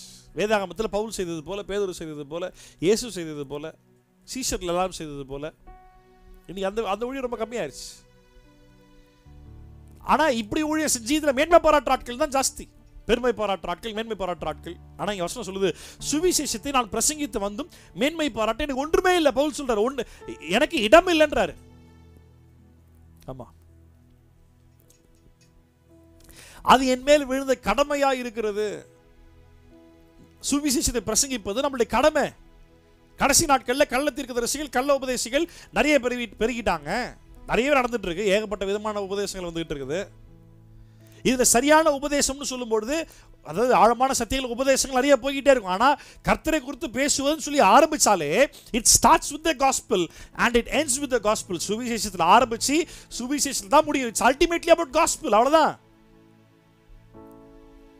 அதை ஒரு பக்கம் நம்ம சொல்ல வேண்டிய ஒரு கட்டாயத்தில் இருக்கிறோம். இன்னைக்கு அநேக சபைகளில் இந்த சுவிசேஷத்தையே கரெக்டாக பேசுறாங்களான்னு தெரியல எனக்கு. பவுல் சொல்றாரு, சுவிசேஷத்தை நான் பிரசங்கியாதிருந்தால் எனக்கு ஐயோ. அடுத்த வசனம் பாருங்க, நான் உற்சாகமாய் அப்படி செய்தால் எனக்கு பலன் உண்டு, உற்சாகம் இல்லாதவனாய் செய்தாலும் உக்ரான உத்தியோகம் எனக்கு ஒப்புவிக்கப்பட்டிருக்கிறது. நான் அதை ஹாப்பியா மனப்பூர்வமா உற்சாகமா நான் பண்ணாதே பலன், ஆசீர்வாதம் நிச்சயமா உண்டு. அதுக்கு ஒரு ரிவார்ட், பிளெஸிங் உண்டு. நான் உற்சாகம் இல்லாமல் அதை செஞ்சாலும் கூட அதனோட கடமை பாஸ். நான் ஹாப்பியாக நான் ஊழியம் பண்ணலனாலும் ஊழியத்தை செய்ய வேண்டியது என் மேல் விழுந்த கடமை. எந்த அளவு ஒரு பொறுப்பை பவுல் உணர்ந்தார் பாருங்க. அதனால தான் என் ஞாபகம் சரியா இருக்குமானால் தீமோத்தேயுக்கு எழுதும்போது நினைக்கிறேன் பவுல் சொல்றாரு என் சுவிசேஷம் அப்படின்றார். எங்கிருந்து பவுல் கிரியேட் பண்ணார் அவர் சுவிசேஷத்தை? என்னன்னா, இதற்காகவே நான் பிடிக்கப்பட்டேன், இதற்காகவே அழைக்கப்பட்டிருக்கிறேன், இதுதான் என் வாழ்க்கை ஃபுல்லா நான் செய்ய போறேன் அப்படின்றத தெளிவாய் பவுல் புரிந்து உரிமை பாராட்டுகிறார், உரிமை கொண்டாடுகிறார். ஏன் சுவிசேஷம் சார், நான் தான் பிரசங்கம் பண்ணுவேன், நான் சொல்லாம யார் சொல்லுவா? அந்த ஒரு அர்ப்பணிப்பு, அந்த ஒரு தியாகம், அந்த ஒரு மனப்பான்மை இன்னைக்கு எத்தனை ஊழியர்களுக்கு, எத்தனை ஊழியக்காரங்க மத்தியில, எத்தனை விசுவாசிகளுக்கு இருக்குன்னு தெரியல. இன்னைக்கு ஒரு சுவிசேஷம் கூட்டத்தில், இன்னைக்கு கிறிஸ்தவ சமுதாயத்தில் ஒரு பெரிய ட்ரெண்டாக போயிட்டு இருக்கு. ஒரு சுவிசேஷ கூட்டத்திற்கு ஒரு ஊழியக்காரனை நீ கூப்பிட்டீங்கன்னா அந்த ஊழியக்காரங்களுக்கு நீங்கள் புக் பண்ணுற ரூம்ல இருந்து, அவங்க பே பண்ணுற காணிக்கையிலிருந்து எல்லாத்துலேயுமே ஒரு அமௌண்ட் செட்டில் பண்ண வேண்டியதாக இருக்குது. முன்கூட்டியே பேசி வச்சிடறாங்க, இவ்வளோ இருந்தால் நான் வரேன் அப்படின்ட்டு. நான் எல்லா ஊழியக்காரங்களையும் சொல்லல, எந்த ஒரு காசும் எதிர்பாராமல் 5 பைசா எதிர்பார்க்காம சும்மா அப்படியே போய் கிடைக்கிற இடத்துல படுத்து தூங்கி அப்படியே ஊழியம் பண்ற ஆட்களா இருக்கிறாங்க. நடந்த ஒரு சம்பவம் ஞாபகத்தில் இருந்தது உங்களுக்கு நான் சொல்றேன். ஒரு ஊழியக்காரர் ஊழியத்திற்காக கூப்பிட்டுருக்காங்க ஒரு சபையில். அந்த சபை பாஸ்டர் இருக்கிற இடம் வேற, அவங்களுக்கு கெஸ்ட் ஹவுஸ் வேற இடத்துல இருக்கு. அந்த இடத்துல அவரை தங்க வச்சிருக்காங்க. அந்த இடத்துல வந்துட்டு அந்த ரூம்ல வந்துட்டு வேற ஒரு தம்பியை வந்துட்டு வச்சிருக்க, சர்ச் அசிஸ்டன்ட் மாதிரி ஒரு தம்பி அந்த இடத்துல வச்சிருக்காங்க ஊழியத்துக்காகவே. இந்த பாஸ்டர் வந்தப்போ அந்த தம்பி இல்லைன்றனால அந்த சபை பாஸ்டர் என்ன பண்ணாருன்னா, வந்த ஊழியக்காரரை அந்த தம்பியோட திங்ஸ் எடுத்து வெளியே வச்சுட்டு, நீங்கள் இந்த ரூம் எடுத்துங்க பாஸ்டர், நீங்கள் கம்ஃபர்டபுளாக இங்கே தங்கிக்கன்னு சொல்லிட்டு இந்த பாஸ்டர் போயிட்டாரு. வந்த ஊழியக்காரர் அங்கே தங்கி இருக்கிறாரு. இவர் பாத்ரூம் போய் குளிச்சுட்டு வெளியே அந்த ரூம்குள்ள மறுபடியும் போகிறதுக்குள்ள பார்த்தா அந்த தம்பி அந்த கேப்பில் வந்துட்டாப்புல இவரோட திங்ஸ் எல்லாம் தூக்கி ஹாலில் வெளியே வச்சுட்டு அவன் ரூமில் ஆஸ் யூஷுவல் செட்டில் ஆயிட்டான். வந்த ஊழியக்காரு, என் திங்ஸ் யார் எடுத்து வெளியே வச்சா, நான் தானே இங்கே ஸ்பெஷல் கெஸ்ட், நான் தானே வந்திருக்கிறேன், எந்த பிரச்சனையும் பண்ணல. அவர் அழைத்து அந்த சர்ச் பாஸ்டருக்கு ஃபோன் பண்ணி கூட, பாஸ்டர் இந்த மாதிரி என் திங்ஸ் யார் எடுத்து வெளியே வச்சுட்டாங்க, அந்த ரூம்ல வேற ஒரு தம்பி எதுவுமே சொல்லல. அந்த ஹாலில் சாதாரண ஒரு பாயை போட்டு தலைகாணி கூட இல்லாமல் ஜஸ்ட் அப்படியே கீழே படுத்து காலையில் எழுந்து இவர் வந்து பார்த்தா, காலையில் வந்து பார்த்தா இவர் வெளியே இருக்கிறார். என்ன ஐயா நீங்கள் வெளியே இருக்கிறீங்க அப்படின்னு கேட்டால், இல்லை பரவாயில்ல, நல்ல ஒரு சுகமான உறக்கத்தை தூக்கத்தை கத்தர் கொடுத்தார், நல்லா தூக்கம், நல்லா ரெஸ்ட் எடுத்தேன். அது ஊழியக்காரனுடைய மனப்பான்மை. அப்படி இருக்கணும் ஊழியக்காரனா. அதாவது எல்லாத்தையும் வெறுத்துட்டு போகணும்னு நான் சொல்லலை, எல்லாம் இருந்தாலும் அதை அனுபவிக்கவும் தெரியணும். எதுவுமே இல்லைனாலும் எனக்கு இல்லாமல் போயிருச்சேன்ற புலம்பல் இல்லாமல் இருக்கிறதுல சந்தோஷமா இருக்க கற்றுக்கணும். அதான் பவுல் தீமோத்தேயுக்கு போதிக்கிறார், போதும் என்ற மனதுடன் கூடிய தெய்வ பக்தி மிகுந்த ஆதாயம். நான் உற்சாகமாய் அப்படி செய்தால் எனக்கு பலன் உண்டு, உற்சாகம் இல்லாதவனை செய்தாலும் உக்ரானத்து உத்தியோகம் எனக்கு ஒப்புவிக்கப்பட்டிருக்கிறது. இப்போ சுவிசேஷத்தை கரெக்டா மக்களுக்கு போதிக்கணும். இப்போ இந்த சுவிசேஷம்னு சொன்னா யூ டூ அப்படின்றதா இல்ல காட் டிட் அப்படின்னு சொல்றதா? இதெல்லாம் ஒரு பெரிய குழப்பமே போயிட்டு இருக்கு. காஸ்பல்னு சொன்ன உடனே காட் டிட், அதுதான் சத்தியம், தேவன் செய்தார், அதுதான் சுவிசேஷம். தேவன் மாம்சத்தில் வெளிப்பட்டார், அதுதான் சுவிசேஷம். எனக்கா எல்லாவற்றையும் அவர் சிலுவையிலே செய்து முடித்தார், அதுதான் சுவிசேஷம். இன்னைக்கு சுவிசேஷத்தை கேட்டு ஏற்றுக்கொண்டு ரட்சிக்கப்பட்டவர்கள் மத்தியில தேவன் உனக்கா எல்லாவற்றையும் செய்தார்னு சொல்லி சுவிசேஷம் ஒரு காலத்தில் சொன்னாங்க பார்த்தீங்களா, அவங்களுக்கு அது எல்லாத்தையும் மாத்திட்டு இப்ப ரட்சிக்கப்பட்ட பிறகு நீ செய்யணும் நீ செய்யணும் நீ செய்யணும் எல்லாத்தையுமே அவன் மேல போட்டுறாங்க. இங்க தேவ நீதின்றது மாறி சுய நீதின்றதா வந்துகிட்டு இருக்குது.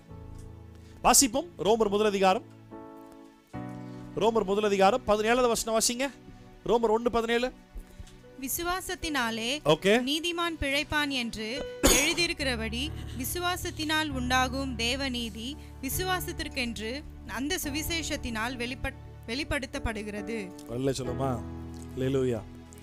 கவனமா வாசிக்கணும். ரோமர் 1:17 விசுவாசத்தினாலே நீதிமான் பிழைப்பான் என்று எழுதியிருக்கிறபடி. அப்பவே நியாயப்பிரமாண காலத்தில் சொல்லியாச்சு தீர்க்கதரிசனமா, விசுவாசத்தினாலே நீதிமான் பிழைப்பான் என்று எழுதியிருக்கிறபடி விசுவாசத்தினால் உண்டாகும் தேவநீதி. அப்ப நான் விசுவாசிக்கும் பொழுது, நல்லா கவனிங்க, ரீசெண்டாக வந்து என்னுடைய பைபிள் காலேஜ் என்னோட படித்த ஃப்ரெண்டு கூட ஃபேஸ்புக்கில் ஒரு போஸ்ட் போட்டார். என்னன்னா எபேஸ் 2ஆம் அதிகாரம், இந்த ரோமர் 1:10 வச்சுக்குவோம். அப்படி வாங்க எபேஸ் 2ஆம் அதிகாரத்துக்கு வாங்க. எபேஸ் 2ஆம் அதிகாரம் 8-9 வாசிப்போமா? கிருபையினாலே விசுவாசத்தை கொண்டு ரட்சிக்கப்பட்டீர்கள். இது உங்களால் உண்டானதல்ல, இது தேவனுடைய ஈவு. ஒருவரும் பெருமை பாராட்டாதபடிக்கு இது கிரியைகளினால் உண்டானது அல்ல. இப்ப நல்லா கவனிக்கணும். 8ஆவது வசனம் கவனிங்க. கிருபையினாலே விசுவாசத்தை கொண்டு ரட்சிக்கப்பட்டீர்கள். ரைட்டுங்களா? இப்போ விசுவாசத்தை கொண்ட உடனே இது எப்படி புரிஞ்சதுன்னா, ஆமா ஆண்டவர் கிருபை தந்தால் நான் விசுவாசிக்கணும்ல, அது ஏன் செயல் தானே. விசுவாசம் என்பது முதல்ல செயலே கிடையாது. செயல்னானது ஏதோ ஒரு காரியத்தை செஞ்சாதான் அது செயல். விசுவாசம் என்பது இருதயத்தில் நடக்கிற ஒரு thought process. It's not an action. அது தெளிவாக புரிஞ்சுக்கணும். விசுவாசம் என்பது இருதயத்தில் நடக்கக்கூடிய உன் மூளையில, உன் சிந்தனையில, உன் யோசனையில நடக்கக்கூடிய ஒரு சேஞ்ச் ஆஃப் மைண்ட் ஸ்டேட். முதல்ல இந்த விசுவாசத்தெல்லாம் இல்லை, இப்போ இந்த காரியத்தை நான் விசுவாசிக்கிறேன், அது செயலா? ஒரு பொருளை எடுத்து நான் இங்க வச்சா அது செயல். பாடிலி ஆக்ஷன் சம்பந்தம் இல்லாத எந்த ஒரு காரியமும் செயலே கிடையாது. முதல்ல இது இங்கிலீஷ்ல வாசிச்சீங்கன்னா ரொம்ப தெளிவா இருக்கும். For by grace you have been saved through faith. விசுவாசத்தை கொண்டு அல்ல, விசுவாசத்தின் மூலமாய் ரட்சிக்கப்பட்டீர்கள். அந்த விசுவாசம் கூட எந்த நான் விசுவாசம் சொல்றதுக்கு எதனா வாய்ப்பு இருக்கா? என்னுடைய விசுவாசம், நான் விசுவாசம் சொல்ல முடியுமா? இல்ல. எவர்களை தேவன் உலக தோற்றத்திற்கு முன்பாகவே முன்குறித்தாரோ அவர்களை அழைத்தார். அவருடைய முன்குறிப்பு, அவருடைய அனாதி தீர்மானம், அவருடைய முன்குறிப்பு உன் மேலே என் மேலே இருந்தனால நம்ம விசுவாசிச்சோம், அவ்வளவுதான். எபிரேயர் 12:1 வாசிங்க. எபிரேயர் 12ஆம் அதிகாரம் 1 வசனம்.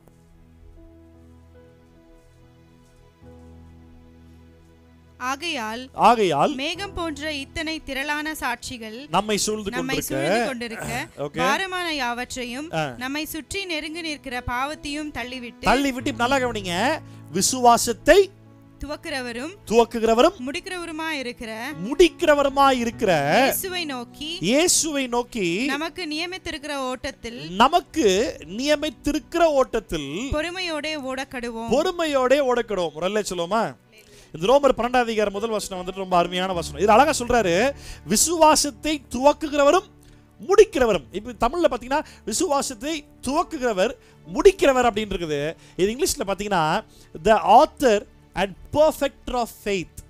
perfecter அப்படின்னா பூர்ணப்படுத்துகிறவர். அப்போ எனக்குள்ளாக விசுவாசத்தை துவக்குகிறவரும் அவர்தான், இந்த விசுவாசத்தை எனக்குள்ளாய் பூர்ணப்படுத்துகிறவர் அவர்தான். இதுல நான் சொல்றதுக்கு ஒண்ணுமே கிடையாது. இனி அநேகர் வந்துட்டு தேவன் தான் எல்லாவற்றையும் செய்கிறார் அப்படின்றத சும்மா சாப்பாட்டுக்கு ஊறுகா மாதிரி சைடில் வச்சுக்கிறாங்க. நடுவில் வந்து நான் சேர்த்துக்கிறேன். நான் பண்ணேன், நான் விசுவாசியா, நான் ஊழியம் பண்ணேன், இது ஏன் சபை, ஏன் மக்கள், நான் ஆத்துமதயம் பண்ணேன், நான் ஞானஸ்நானம் கொடுத்தேன், நான் தானே உனக்கு திருவிழா கொடுத்தேன்.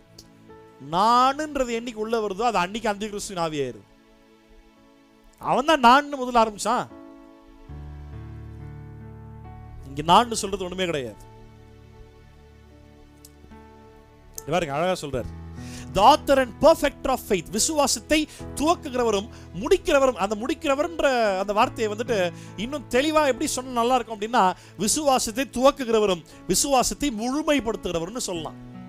ஃபினிஷர் அப்படின்னா கம்ப்ளீட் பண்றவர் அப்படின்னு அர்த்தம், முழுமைப்படுத்துகிறவர் அர்த்தம், பூரணப்படுத்துகிறவர். இதோட கிரீக் வேர்ட் பாத்தீங்கன்னா டெலியோட்டிஸ் அப்படின்ற கிரீக் வேர்ட். அது என்ன அர்த்தம் அப்படின்னா நாங்கள் வாசிக்கிறோம். நீங்க அந்த டெலியோட்டிஸ் அப்படின்ற வேர்டுக்கு வந்துட்டு கம்ப்ளீட்டர் அப்படின்னா பூரணப்படுத்துகிறவர், கம்ப்ளீட் பண்றவர். அதாவது விசுவாசத்தை எனக்குள்ள ஸ்டார்ட் பண்ணாரு, அந்த விசுவாசத்தை அறகுறையா ஓடிக்கிட்டு இருந்த ஒரு நாட்கள்ல அந்த விசுவாசத்தை எனக்குள்ள இன்னைக்கு அவர் கம்ப்ளீட் பண்ணியிருக்கிறார். அப்போ எனக்குள் விசுவாசத்தை ஆரம்பிக்கிறவர் அவர் தான், எனக்குள்ள விசுவாசத்தை முடிக்கிறவர் அவர் தான். ஏனென்றால் உலக தோற்றத்திற்கு முன்பாகவே என்னை முன்குறித்தவர் அவர் தான். ஆமென். அதுக்கு மேலே ஒண்ணுமே கிடையாது. இங்க நான் சொல்றது ஒண்ணுமே இல்லை. இன்னொரு அழகா பவுல் சொல்லுவார், வாசிப்போம். 2 கொரிந்தியர் 3ஆம் அதிகாரம், திருப்பிக் கொள்ளுங்க, பைபிள் திருப்புங்க. 2 கொரிந்தியர் 3ஆம் அதிகாரம் 5வது வசனம், என்னோட ஒன் ஆஃப் தி ஃபேவரட்டான வேர்ஸ். எங்களால், வாசிக்கலாம், எங்களால் ஏதாகிலும் ஆகும் என்பது போல ஒன்றை யோசிக்கிறதற்கு நாங்கள் எங்களாலே தகுதியானவர்கள் அல்ல. ஆமென். எங்களுடைய தகுதி தேவனால் உண்டாயிருக்கிறது. சொல்லுமா? அல்லேலூயா. என்ன அழகா சொல்றாரு பாருங்க. எங்களால் ஏதாகிலும் ஆகும் என்பது போல ஒன்றை யோசிக்கிறதற்கு நாங்கள் எங்களால தகுதியானவர்கள் அல்ல. இவ்வளவு காரியங்கள்ல எங்களால இதாச்சு அப்படின்னு சொல்லி ஆகல. ஆக்சுவலா ஆனது போல, இங்க பாருங்க, ஏதாகிலும் ஆகும் என்பது போல நாங்க தான் ஏதோ ஒரு காரியத்தை செய்யறோம் அப்படின்ற மாதிரி யோசிக்கிறது கூட நமக்கு தகுதியே இல்லையா? அப்புறம் இதுல எங்க இருக்கு நான் சொல்றதுக்கு? அப்போ சுவிசேஷம், பூர்ண சுவிசேஷ சபை, ஃபுல் காஸ்பல் சர்ச், அதுல ஒரு பாஸ்டர் என் ஃப்ரெண்ட் இருக்கிறாரு. அவர் சொன்னாரு, எங்க ஐயா பூர்ண சுவிசேஷ சபைன்னு பேர் தான் இருக்குது, பூர்ணமான சுவிசேஷம் இருக்கான்னு கேட்டா எங்க சபையில இல்ல. அவரே சொன்னாரு என்கிட்ட. அப்போ சுவிசேஷம் என்பது யூ டூ அப்படின்றது இல்ல, God did அப்படின்றது தான் சுவிசேஷம். the gospel is the ultimate thing in the whole life.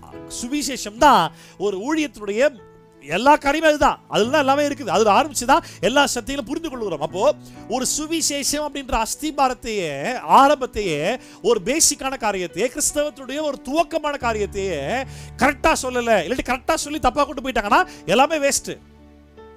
சுவிசேஷத்தை ஒரு மனிதனுக்கு பிரசங்கிக்க ஆரம்பிக்கும் பொழுது, உனக்காய் ஒருவர் சிலுவையில் எல்லாவற்றையும் செய்து முடித்தார் அப்படின்னு சொன்னா அதை தான் கடைசி வரைக்கும் சொல்லணும். எப்படி சுவிசேஷம் பிரசங்கிக்கும் போது, உனக்காய் ஒரு சிலுவையில் மரிச்சாருப்பா, பலியானாருப்பா, உன்னோட பாவத்தெல்லாம் சிலுவையில் சுமந்து தீர்த்தாருப்பா, உன் சாபத்துக்கு அவர் சாபம் ஆனாருப்பா, உன் பாவத்துக்கு அவர் பாவம் ஆனாருப்பா, நீ உனக்கு ஆக்கின திருப்பி வரக்கூடாதபடிக்கு அவரது சிலுவையில் சுமந்து தீர்த்தாருப்பா, அது உண்மைப்பா, இது சொல்லி முடிச்சுட்டு இப்ப ரட்சிக்கப்பட்ட பிறகு மாத்தி சொல்ல ஆரம்பிச்சிடறோம். நீ சரியில்லை, கர்த்தர் உன்னை சபிப்பார், உன்னை இதை பண்ணுவார், உன்னை அதை பண்ணுவார், நீ இதை பண்ணாதான், நீ முட்டி போட்டு ஜெபம் பண்ணாதான், நீ வேதம் வாசிச்சாதான், நீ அதை பண்ணாதான், நீ தசமாக கொடுத்தாதான். அதாவது முட்டி போட்டு ஜெபம் பண்றது, வேதத்தை வாசிக்கிறது, இது என் வாழ்க்கையில் என்னோட பழக்கமா இருக்கு, இது இந்த காலத்தில் மாறினதே கிடையாது.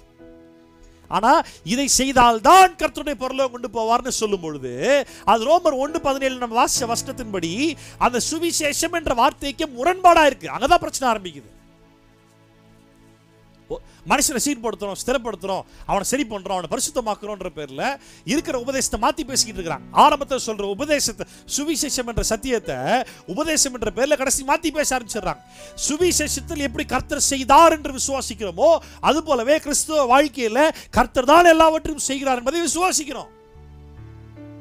இது என்ன ஒரு சின்ன டிஃபரன்ஸ் அப்படின்னா, நல்லா கவனிங்க. ஒரு அருவா எடுத்து ஒரு மனுஷன் ஒரு மரத்தை வெட்டுறான். அந்த மரத்தை வெட்டுறதுக்கு ஒரு மனுஷன் அருவா தேவை. தேவன் பூமியில காரியங்களை செய்து முடிப்பதற்கு அவருக்கு நம்ம தேவை, அவ்வளவுதான். we are just a small piece of instrument in the hand of God. தேவனுடைய கரத்தில் இருக்கிற ஒரு சின்ன கருவிகள். அதான் பெர்க்மன்சி அழகா பாட்டு பாடி இருப்பார், கரத்தில் இருக்கும் புல்லாங்குழல் அனுதினமும் இசை திருமே. புல்லாங்குழல் தானே வாசிக்காது, அது வேற இன்ஸ்ட்ருமெண்ட், தானே வேலை செய்யாது, நம்ம தான் வந்து வாசிக்கணும். ஆனா இப்ப இல்ல, ஒரு சின்ன ஒரு வேரியேஷன், அப்படி ஒரு சின்ன ஒரு வித்தியாசம் என்ன அப்படின்னா, இந்த பூமியில் இருக்கக்கூடிய எந்த ஒரு பொருள்களுக்கும், எந்த ஒரு இன்ஸ்ட்ருமெண்ட்டுக்கும், அது மியூசிக்கா இருக்கட்டும், இல்ல ஆயுதமா இருக்கட்டும், இல்ல எந்த பைக்கா இருக்கட்டும், இல்ல எந்த ஒரு பொருளானா இருக்கட்டுமே, எந்த ஒரு பொருளுமே வந்து வாயை திறந்து பேசாது. பேசுமா? பேசாது. ஆனா இந்த பொருள் வாயை திறந்து பேச முடியும். ஆண்டவர் கையில் இருக்க இந்த பொருள் நான் பண்ண வேண்டியது தெரியுமா? ஆண்டவரே, என்னை கொண்டு நீர் என்ன செய்ய சித்தமா இருக்கிறீரோ அதை நீங்க செய்யுங்க அப்படின்ட்டு நான் ஒப்பு கொடுக்கணும். அது ஒண்ணுதான் என் சைட்ல இருந்து வரக்கூடிய காரியம். இல்ல ஆண்டவர், நான் வரமாட்டேன், நீங்க வேற யாரும் வச்சு பண்ணிக்கங்க அப்படின்னு சொல்றதுக்கும் இங்க அனுமதி உண்டு. அதுதான் வித்தியாசம். ஆண்டவரே, நீர் என்னை கொண்டு செய்யும் அப்படின்னு சொல்லி என்ன நானே என்னுடைய சுயாதீனத்தை பயன்படுத்தி நான் கொடுக்குறேன்ல, அதை வேணா சொல்லலாம். என் செயல், நான் ஆண்டுட்டு என்னை ஒப்பு கொடுத்துட்டேன், நான் என்னை தேவ கரத்தில் ஒப்பு கொடுத்து விட்டேன், அதை வேணா சொல்லலாம். மற்றபடி எதையுமே நான் செஞ்சேன், நான் சாதிச்சேன், நான் இதை பண்ண, நான் ஊழியம் பண்ண, நான் அதை பண்ண, நான் இதை கட்டினேன், நான் அதை சாதிச்சேன், ஒண்ணுமே கிடையாது. அப்படி யோசிக்கிறதுக்கு கூட நமக்கு தகுதி இல்லையா? ஏன் தெரியுமா? ஏனென்றால் எங்களுடைய தகுதி தேவனால் வந்தது. இல்லை சொல்லுவோமா? அல்லேலூயா சொல்லுங்க, அல்லேலூயா. ஆமா, ரோமர் 3 அதிகாரம் 28 வாசிக்கலாம். ரோமர் 3 அதிகாரம், ரோமர் 3:28 வாசிக்கலாம். ஆதலால் மனுஷன் நியாயப்பிரமாணத்தின் கிரியைகள் இல்லாமல் விசுவாசத்தினாலே நீதிமான் ஆக்கப்படுகிறான் என்று தீர்க்கிறோம். பவுல் ரொம்ப தெளிவா சொல்லிட்டார். ஆதலால் மனுஷன் நியாயப்பிரமாணத்தின் கிரியையினால் அல்ல, இல்லாமல் விசுவாசத்தினாலேயே நீதிமான் ஆக்குறான் என்பதை நாம் தீர்க்கிறோம். தீர்மானம், டிசைடட். ஆமா. For we maintain that a man is justified by faith apart from works of the law. கிரியையினால் நாம் செய்வதற்கு இங்கே ஒன்றுமே இல்லை. கிரியையில் நான் சாதித்தேன் என்று சொல்வதற்கு, இல்ல கிரியை செய்து நான் சம்பாதித்தேன் என்று சொல்வதற்கு இங்க எதுவுமே கிடையாது. எல்லாமே கிருபையினால் நடந்தது மட்டும்தான். விசுவாசத்தால் கிருபையினால் மட்டும்தான் எல்லாவற்றையும் சாத்தியமாக்கி இருக்கிறார். அதுல ரோமர் 11 அதிகாரம் 6வது வசனம் பாருங்க. அது கிருபையினாலே உண்டாயிருந்தால், என்ன அழகா பவுல் சொல்றார் பாருங்க. அது கிருபையினாலே உண்டாயிருந்தால் கிரியைகளினாலே உண்டாயிராது. அப்படி அல்லவென்றால் கிருபையானது கிருபை அல்லவே, அன்றியும் அது கிரியைகளினாலே உண்டாயிருந்தால் அது கிருபையாயிராது. அப்படி அல்லவென்றால் கிரியையானது கிரியை அல்லவே. ரைட்டா? இப்ப நல்லா கவனிங்க, நான் உங்களுக்கு புரியுற மாதிரி சொல்றேன். கிருபையானது ஆட்சின்னு சொன்னா அது கிரியினால கிடையாது. ரைட்? அப்படிலாம் இல்லைங்க அப்படின்னா அப்ப அது கிருபையே கிடையாது, கிரியையால் ஆட்சின்னு சொல்லிக்கோ. ரைட்டா? அப்படி இல்லைன்னா இது கிரியால் உண்டாயிருந்தால் அது கண்டிப்பா கிருபையே கிடையாது. கிருபை கிரியையும் ரோமர் 11 பவுல் அழகா பிரிச்சு காட்டுறார். இது கிருபையால் ஆட்சின்னு சொன்னா அதுல கிரியைன்னு சொல்வது ஒண்ணுமே இல்லை. அதான் எபேசியர் 2 அதிகாரம் 9 வசனம் வாசிச்சோம்ல, ஒருவனும் மேன்மை பாராட்ட கூடாதபடிக்கு அவர் அப்படி செய்தார். அவர் தான் செஞ்சார், யாரும் மேன்மை பாராட்ட முடியாது. கிருபையால தான் இது ஆட்சின்னு சொன்னா அதுல கிரியைக்கு இடமே இல்லை. அப்படிலாம் இல்லைங்க அப்படின்னா அது கிருபையே கிடையாது. இல்ல கிரியையால தான் ஆட்சி அப்படின்னு சொன்னா அங்க கிருபைக்கு இடமே இல்லையா? இல்லைங்க, அப்படி இல்லைங்க அப்படின்னா அப்ப அது கிரியையே கிடையாது, கிரியையே இல்லை. either it should be work or it should be by grace. ஒன்னு கிரியையா இருக்கணும், இல்ல கிருபையா இருக்கணும். அடிக்கடி சொல்லுவேன், கிருபையினுடைய விளைவு கிரியை. கண்டிப்பா கிருபை பெற்ற நாம் சும்மா இருக்கிறதுக்கு ஜாலியா அப்படியே அதை கிருபை பெற்றாச்சு அவரெல்லாம் செஞ்சிட்டாரு சும்மா இருக்கிறதுக்கு இல்ல. தேவனுடைய அன்பை ருசி பார்த்தவன், தேவ கிருபை பெற்றவன் அதை கண்டிப்பா தேவ ராஜ்யத்துல கிரியையில செயல்படுத்துவான். ஆனா இங்க கிரியை நிமித்தமா அவன் கிருபையை சுதந்திரிக்கல, கிருபையானது எல்லாவற்றையும் செய்தது. அதனுடைய விளைவாய் நான் இருக்கிறத செஞ்சுக்கிட்டே இருக்கிறேன். அவ்வளவுதான். அதையும் நான் சரின்னு சொல்றதுக்கு இல்லை, அவரே என்னை கொண்டு எல்லாவற்றையும் செய்கிறார். ஆமென். தெளிவா புரிஞ்சுக்கணும். 1 கொரிந்தியர் 12 அதிகாரத்துல 6வது வசனம் வாசிங்க. கிரியைகளிலேயும் வித்தியாசங்கள் உண்டு, எல்லாருக்குள்ளும் எல்லாவற்றையும் நடப்பிக்கிற தேவன் ஒருவரே. சொல்லுமா? இங்க வசனம் ரொம்ப டைரக்டா, ரொம்ப சிம்பிளா, ரொம்ப கிளியரா, ஸ்ட்ரைட் ஃபார்வர்டா இருக்குது. அழகா சொல்லிட்டார். ஆமாப்பா, கர்த்தரால் அழைக்கப்பட்ட நம்ம தேவனுக்காய் கிரியைகளை செய்கிறோம், ஊழியம் செய்கிறோம், நம்மை கொண்டு கர்த்தர் செய்கிறார், நம்ம ஆண்டுக்காக நிற்கிறோம், செய்கிறோம், எல்லாமே ரைட்டு செய்கிறோம். நான் செய்கிறேன் என்று சொன்னாலும் கிரியைகள்ல ஏகப்பட்ட வித்தியாசங்கள். ஒருவத்தம் ஒரு மாதிரி கர்த்தருக்காக செய்து கொண்டே இருக்கிறான். கிரியைகளிலே வித்தியாசங்கள் உண்டு. ஆனால் கவனிங்க, எல்லாருக்குள்ளும் எல்லாவற்றையும் நடப்பிக்கிற தேவன் ஒருவரே. அப்படின்னா எல்லாருடைய கிரியைகள் வித்தியாசங்கள் இருக்கு. ஊழியங்கள்ல வித்தியாசம் உண்டு, கிரியைகள்ல வித்தியாசம் உண்டு, வரங்கள்ல வித்தியாசம் உண்டு, எல்லாத்துலயும் வித்தியாசம் உண்டு. ஆனா எல்லாருக்குள்ள இருந்தும் எல்லாவற்றையும் நடப்பிக்கிற தேவன் ஒருவரே. நான் சேர்ந்து சொல்ல முடியுமா? எனக்குள்ளாக இருந்து கர்த்தர் எல்லாவற்றையும் செய்து கொண்டிருக்கார். சொல்லுமா?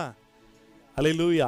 இப்ப இந்த சுவிசேஷம் கடைசி காலத்துல சுவிசேஷத்திலிருந்து இந்த சத்தியத்தை சரியாய் போதிப்பது ரொம்ப அவசியமா இருக்குது. கள்ள உபதேசிகள், கள்ள தீர்க்கதரிசிகள், ஏன்னா அந்த காலத்திலேயே ரகசிய ஆண்டு வருகையே முடிஞ்சு போச்சு அப்படின்னு சொல்லி பிரசங்கம் பண்ண ஆட்கள் இருந்தாங்களாமா.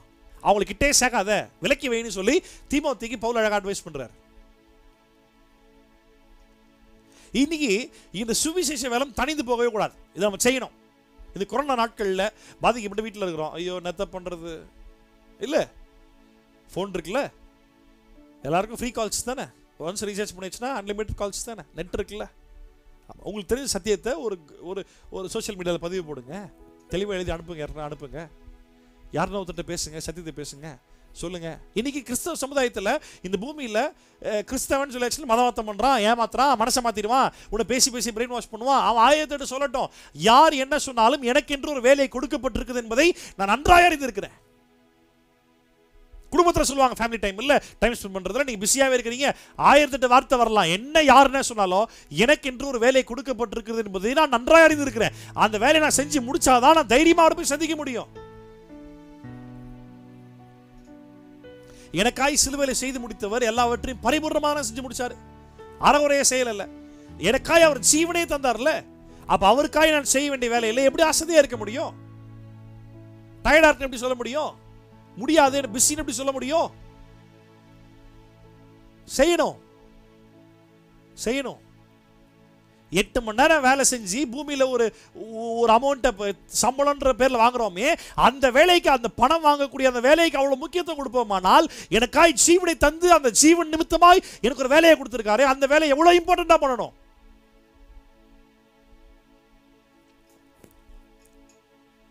ஃபேமிலி, குடும்பம், பிள்ளைங்க, சம்பாத்தியம், காசு, வருமானம், அப்புறம் அது பூமிக்குரிய பொருட்கள், பொருளாதாரத்தை, இதை வாங்கணும், அதை வாங்கணும், இதை செய்யணும், அதை செய்யணும். இதுதான் முக்கியம் நம்மளுக்கு இல்ல. இது எல்லாம் போக டைம் இருந்தா, மூடு வந்தா, அது கரெக்டா அமைஞ்சதுன்னா அப்போ சுவிசேஷம் சொல்லுவோம். அப்படிதான் போயிட்டு இருக்கு கிறிஸ்தவ சமுதாயம். ஆண்டவர் எப்போ வருவார்னு யாருக்குமே தெரியாது. திருடன் வருது போல் திடீர்னு வருவேன்னாரு, கண்ணு மிக்கிற வெள்ளை திடீர்னு வருவேன்னு சொன்னாரு. ஆனா அதுக்கு நமக்கு ஒரு பதில் அழகா கொடுத்துருக்காரு. மத்தேயுல இயேசு பேசும் அழகா சொல்லிட்டார். மத்தேயு 24 அதிகாரம், மத்தேயு 24 அதிகாரம் 14வது வசனம் வாசிங்க. மத்தேயு 24:14 வாசிங்க. ராஜ்யத்தினுடைய இந்த சுவிசேஷம், ராஜ்யத்தினுடைய இந்த சுவிசேஷம் பூலோகம் எங்குமுள்ள சகல ஜாதிகளுக்கும் சாட்சியாய் பிரசங்கிக்கப்படும், அப்போது முடிவு வரும். கவனிச்சீங்களா? எப்ப முடிவு வரும்? எப்ப முடிவு வரும்? இந்த ராஜ்யத்தோட சுவிசேஷம் சாட்சியாக பூலோகம் எங்கும் உள்ள சகல ஜாதிகளுக்கும் அறிவிக்கப்படணும். அப்ப முடிவு வரும். இதே விஷயம் பேதுரு சொல்றார், வாசிங்க. 2 பேதுரு 3 அதிகாரம், திருப்பிக் கொள்ளுங்க. 2 பேதுரு 3 அதிகாரம் 9வது வசனத்துல பேதுரு என்ன சொல்றார், வாசிங்களேன். தாமதிக்கிறார் என்று சிலர் எண்ணுகிறபடி கர்த்தர் தமது வாக்குத்தத்தத்தை குறித்து, கர்த்தர் தம்முடைய வாக்குத்தத்தத்தை குறித்து தாமதமாயிராமல் ஒருவரும் கெட்டு போகாமல் எல்லாரும் மனம் திரும்ப வேண்டும் என்று விரும்பி நம்மேல் நீடிய பொறுமை உள்ளவராய் இருக்கிறார். கவனிச்சீங்களா? எந்த மனிதனும் கெட்டு போக கூடாது என்பதற்காய் அவருடைய வருகையை குறித்து வேணும்னே தாமதம் பண்ணலையா, வேணும் லேட் பண்ணலையா, ஆனா கெட்டு போய் அழிந்து போய் பாதாளம் போயிடக்கூடாதுன்ற காரணத்துக்காக நம்ம மேல அவரு தாமதமா இல்ல, நீடிய பொறுமை உள்ளவராக இருக்கார். எதுல? அவருடைய வருகையை குறித்து. அப்போ நம்ம போய் இந்த உலகத்தில் இருக்கிற எல்லா ராஜ்யத்திற்கும் என்றைக்கு சுவிசேஷம் அறிவிக்கிறோமோ அன்றைக்கு தான் கர்த்தருடைய வருகை இருக்கும். அது வரைக்கும் கிடையாது. ஏன்னா வசனம் அதான் சொல்லுது. பேதுரு அதான் சொல்றாரு, இயேசுவும் தம்முடைய வாயில் அதே தான் சொன்னார். நான் அநேக நேரங்களில் நான் இது எங்க சபை மக்களுக்கு நான் பலமுறை சொல்லியிருக்கிறேன். நான் ஒரு தனிப்பட்ட மனிதனை சந்திக்கும் பொழுது என் கண்ணில் தெரியறதெல்லாம் ஒன்னே ஒன்று மட்டும்தான், அவன் ரட்சிக்கப்பட்டிருக்கானா ரட்சிக்கப்படலையா, அவ்வளவுதான். ரட்சிக்கப்பட்டிருக்கானா ரட்சிக்கப்படலையா, அது மட்டும் தான் கண்ணில் தெரியும். அவன் பதவி, அவன் பேரு, அவன் புகழ், அவன் உலக பிரகாரமாக அவனை பற்றி பேசுகிற ஜாதி, அவன் பின்னாடி இருக்கிற ஆள்பலம், பணபலம், அவனுடைய வசதி, அவன் என்ன போஸ்டிங்கு, அவன் எவ்வளோ பெரிய ஆள், கோவக்காரனா, நல்லவனா, கெட்டவனா, இது எதுவுமே எனக்கு தெரியாது. என்னை பொறுத்த வரைக்கும் அவன் ரட்சிக்கப்படலையா, அவனுக்கு சத்தியத்தை சொல்லி ஆகணும், அவ்வளோதான் சொல்லணும்.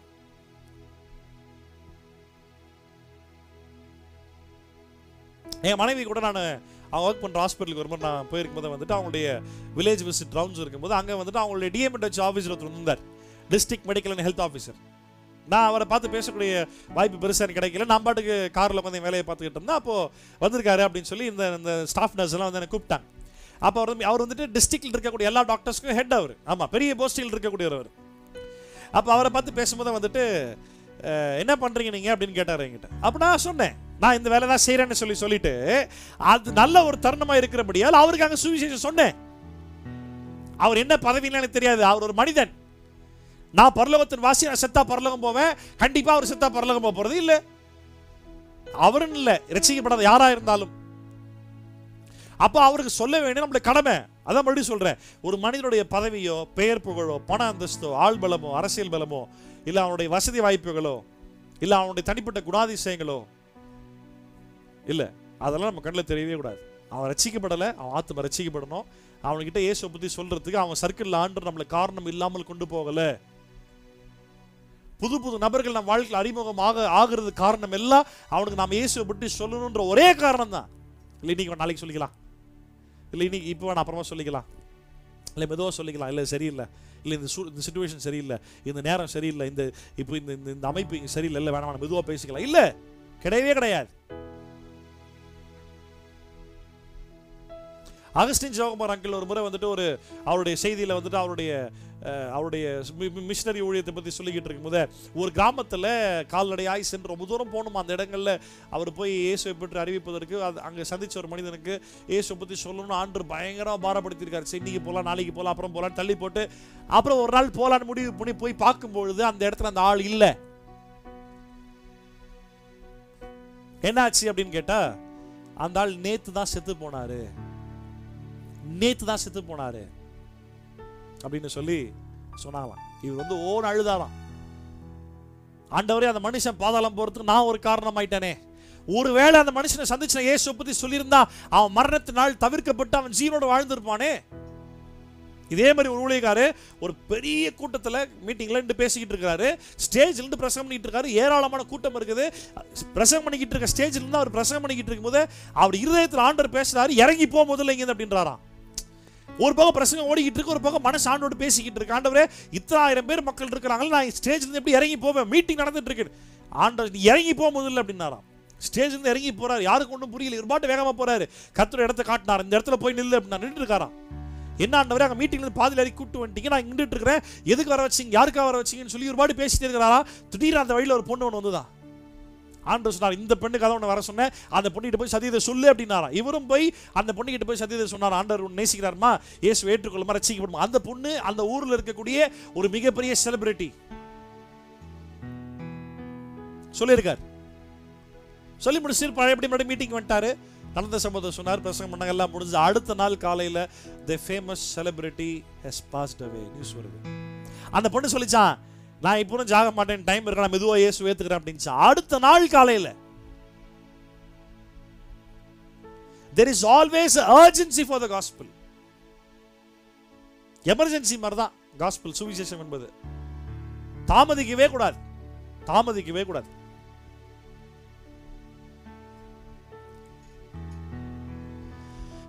இந்த சுவிசேஷத்தை பேசி இங்க மேன்மை பாராட்டுறதுக்கு ஒண்ணுமே கிடையாது. ஆமா, வாசிக்கலாம் ஒரு வசனம், யோவான்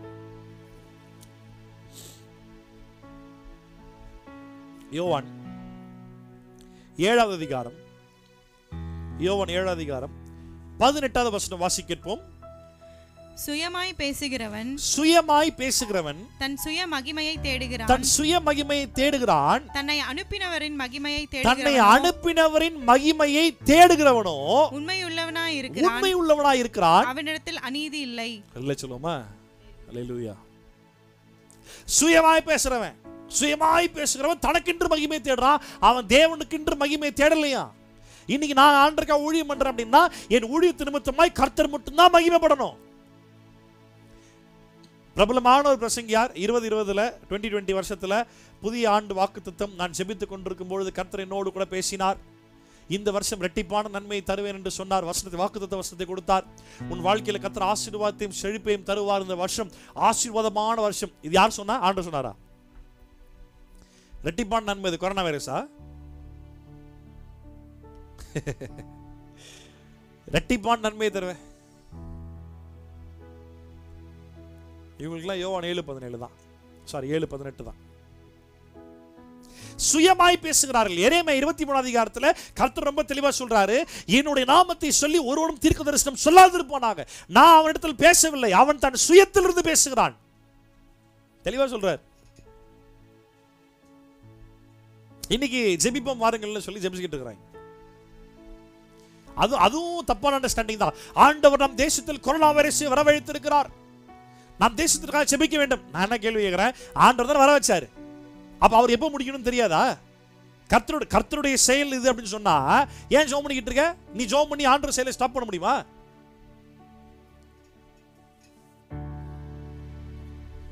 அதுலயும் ராங் அண்டர்ஸ்டாண்டிங் தான். யோவான் 7:18 சுயமாய் பேசுகிறவன் தன் சுய மகிமையை தேடுகிறான், தன்னை அனுப்பினவரின் மகிமையை தேடுகிறவனோ உண்மை உள்ளவனாய் இருக்கிறான், அவனிடத்தில் அநீதி இல்லை. நீ அநேக ஊழியக்காரர்களை கூப்பிட்டு ஊழியத்தை நடத்திட்டு காணிக்க நல்லா கையில கொடுத்து அனுப்பிட்ட பிறகு ஐயா ஊழியம் திருப்தியா இருந்ததான்னு சொல்லி விசாரிப்பதற்காக ஊழியத்தில் அழைத்த ஆட்கள் மறுபடியும் அந்த ஊழியக்காரருக்கு ஃபோன் பண்ணி கேட்டா, எனக்கு அந்த ஊர்ல மீட்டிங் போய் எவ்வளவு கொடுத்தாங்க தெரியுமா, நீங்க கம்மியா கொடுத்து அவமானப்படுத்திட்டீங்க. என்னையா அவமானம்? ஜான் பன்னீர் என்று சொல்லக்கூடிய ஒரு மிகப்பெரிய ஒரு மிஷனரி இப்படியாய் ஆங்கிலத்தை சொல்லியிருந்தார், நான் தமிழ்ல சொல்றேன் உங்களுக்கு. இப்படியா சொல்லியிருந்தாரு, இயேசுவை சிலுவையில் அறைந்து அவமானப்படுத்திய இந்த உலகத்துல உனக்கு கனமகிமை தேவையா? என்ன அழகான ஸ்டேட்மெண்ட். அந்த ஒரு புரிதல் ஒரு ஊழியக்காரனுக்கு இருக்கணும்.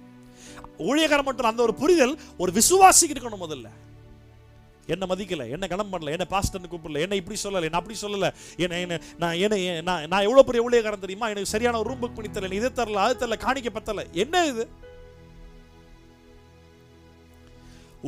சுவிசேஷ வேலையை செய்கிறவனுக்கு சுவிசேஷத்தின் நிமித்தமாய் பிழைப்பு உண்டாகிறது.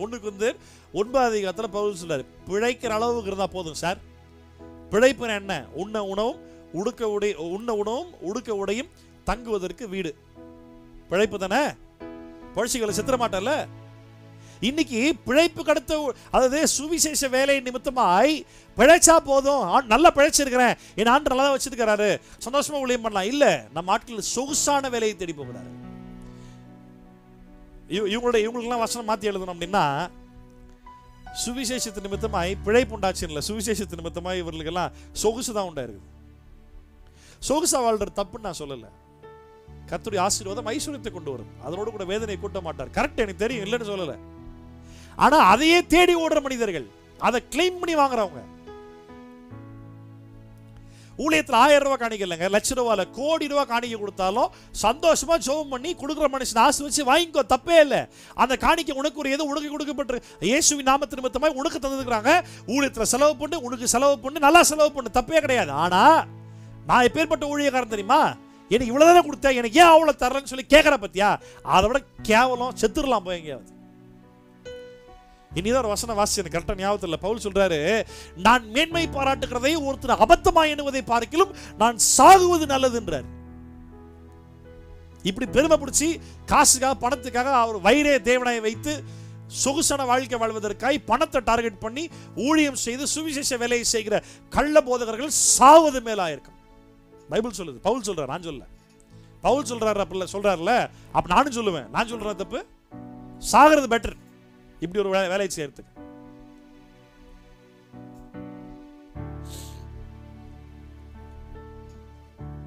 தீமோத்தேயு 1 அதிகாரம் 12வது வசனம். என்னை பலப்படுத்துகிற நம்முடைய கர்த்தராகிய இயேசு கிறிஸ்து, என்னை பலப்படுத்துகிற நம்முடைய கர்த்தராகிய இயேசு கிறிஸ்து என்னை உண்மை உள்ளவன் என்று எண்ணி இந்த ஊழியத்திற்கு ஏற்படுத்தினபடியால் அவரை ஸ்தோத்திரிக்கிறேன். உண்மை உள்ளவன் என்று எண்ணி இந்த ஊழியத்தில் ஏற்படுத்தியிருக்கார். பவுல மட்டும் இல்லைங்க, எல்லாரையுமே தான். இயேசுவை விசுவாசிக்கிற எல்லாருக்குமே பூமியில வேலை உண்டு, தேவ ராஜ்யத்தின் திட்டத்தை நிறைவேற்றுற வேலை. அந்த வேலையை செய்யணும்.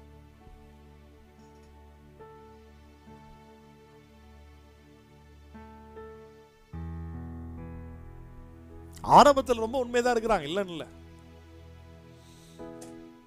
ஆரம்பத்தில் ரொம்ப ட்ரூத்ஃபுல்லா, ரொம்ப உண்மையா, ரொம்ப தியாகத்தோட, அர்ப்பணத்தோட, அர்ப்பணிப்போடு இருக்கிறாங்க. போக போக இவங்களுடைய உண்மையையும் உள்ள அர்ப்பணிப்பையும் கர்த்தர் பார்த்து அவங்களுக்கு தேவையில் எல்லாவற்றையும் மறுமையை சந்திக்கிறார்.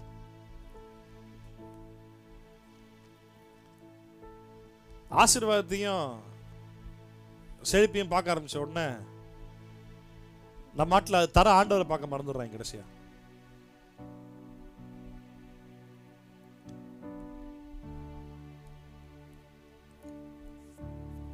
உண்மை உள்ளவன் என்று எண்ணி பர்மன்சி அழகா ஒரு பாட்டு பாடியிருப்பார். உண்மை உள்ளவன் என்று கருதி ஊழியம் தந்தீரையா, நன்றி நன்றி ராஜா, நன்றி ஏசு ராஜா. என்ன அழகான பாட்டுல இதை வசனத்தான் பாட்டப்படுது. ஏன்னா இந்த கடைசி காலத்துல சுவிசேஷத்தை சரியான முறையில் வேதம் சொல்லுகிறபடியே அது விசுவாசத்தினால் உண்டாகும் தேவ நீதி மட்டுமே என்ற வார்த்தையை அந்த சுவிசேஷத்தின் அஸ்திபாரமை வைத்து ஊழியத்தை, தெளிவான சத்தியத்தை மக்களிடத்தில் கொண்டு போய் சேர்க்கணும். இல்ல அழிந்து போற ஆத்துமாக்கள் கிட்ட கொண்டு போய் சேர்க்கணும். கடைசி காலத்துல கள்ள உபதேசிகள், கள்ள போதகர்கள் அப்படின்னா பாஸ்டர்ஸ் இல்ல, டீச்சர்ஸ். அதனோட கிரீக் வேர்ட் டிடாஸ்கலோஸ் அப்படின்னா ஃபால்ஸ் டீச்சர்ஸ். ஆனா இன்னைக்கு இருக்கிற காரியங்கள் பார்த்தா நிறைய ஃபால்ஸ் பாஸ்டர்ஸ் இருக்கிறாங்க. மக்களை அவங்களுக்கு ஏற்ற மாதிரி பிரசங்கம் பண்ணி, அவங்களுக்கு ஏற்ற மாதிரி மாற்றி, அவங்களுடைய தேவ ராஜ்யத்தின் தேவ திட்டத்தை நிறைவேற்றுவதற்காய், தேவ ராஜ்யம் கிட்டப்படுவதற்காய் தேவன் தந்த தேவ மக்களை தேவனுக்கென்று உருவாக்குவோம். அப்படி இல்லை, தேவ ராஜ்யத்திற்கென்று, தேவ வேலைக்கென்று தேவன் தந்த மக்களை தனக்கேற்ற விதமாய் உருவாக்கி இவங்க ராஜ்யத்தை நல்லா கட்டிக்கிட்டு இருக்காங்க. கையினால் கட்டப்பட்ட ஆலயத்தில் கர்த்தர் வாசம் பண்ணுவது இல்லைன்னு சொல்லியும் கூட இன்னைக்கு வந்து சர்ச்சுன்ற பேர்ல பில்டிங்கை கட்டுறது, இதுதான் சர்ச்சுன்ற பேர்ல சர்ச்சை கட்டணும்னு சொல்லி 40 நாள் ஃபாஸ்டிங் போட்டு இருக்கிற ஆட்கள் இருக்கிறாங்க. ஆராதிப்பதற்காய் தனிப்பட்ட இடம் எங்களுக்கு ஒன்று தேவை, தாராளமாக கெட்டு, மாளிகை கெட்டு, பங்களா கெட்டு, 1000 ஸ்கொயர் ஃபீட்டில் 10,000 ஸ்கொயர் 50,000 ஸ்கொயர் ஃபீட்டில் பெருசாக கெட்டு இந்த இடத்த வந்துட்டு தேவ ராஜ்யத்துக்காய், ஊழியத்திற்காய், பைபிள் ஸ்டடி பர்பஸ், இப்படி இதுக்காகவே, தேவ ராஜ்யத்துக்காகவே, அந்த நோக்கத்திற்காக மட்டும்தான் இந்த இடம் பயன்படுத்தப்படும். தாராளமாக கெட்டு, தப்பே இல்லை. ஆனால் அதை சர்ச்சின்னு சொல்லாத, அதை சர்ச்சின் மக்கள்கிட்ட காட்டாத. கள்ள உபதேசம், தவறான உபதேசம்.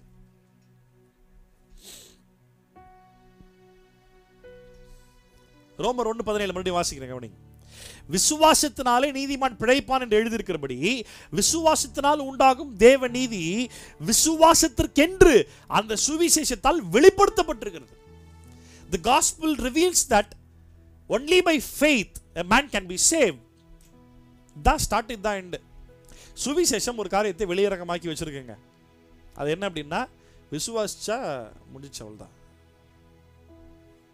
அதுக்கப்புறமா தேவனுக்கென்று என்னை நானே நான் விசுவாசித்து ஆண்டவரோட இருதயத்தை புரிந்து கொண்டபடியால் என்னை நானே தேவனுக்கென்று அர்ப்பணித்திருக்கிறேன். என்னை கர்த்தருக்கு எல்லாவற்றையும் என்னை கொண்டு கர்த்தரே செய்கிறார். எல்லாருக்குள்ளும் எல்லாவற்றையும் நடப்பிக்கிற தேவன் ஒருவரே, அவர் தான் செய்கிறார் எல்லாத்தையும் எனக்குள்ள இருந்து. நான் அதற்காக என்னை முழுமையை விட்டு கொடுத்திருக்கிறேன். அது புரியணும்.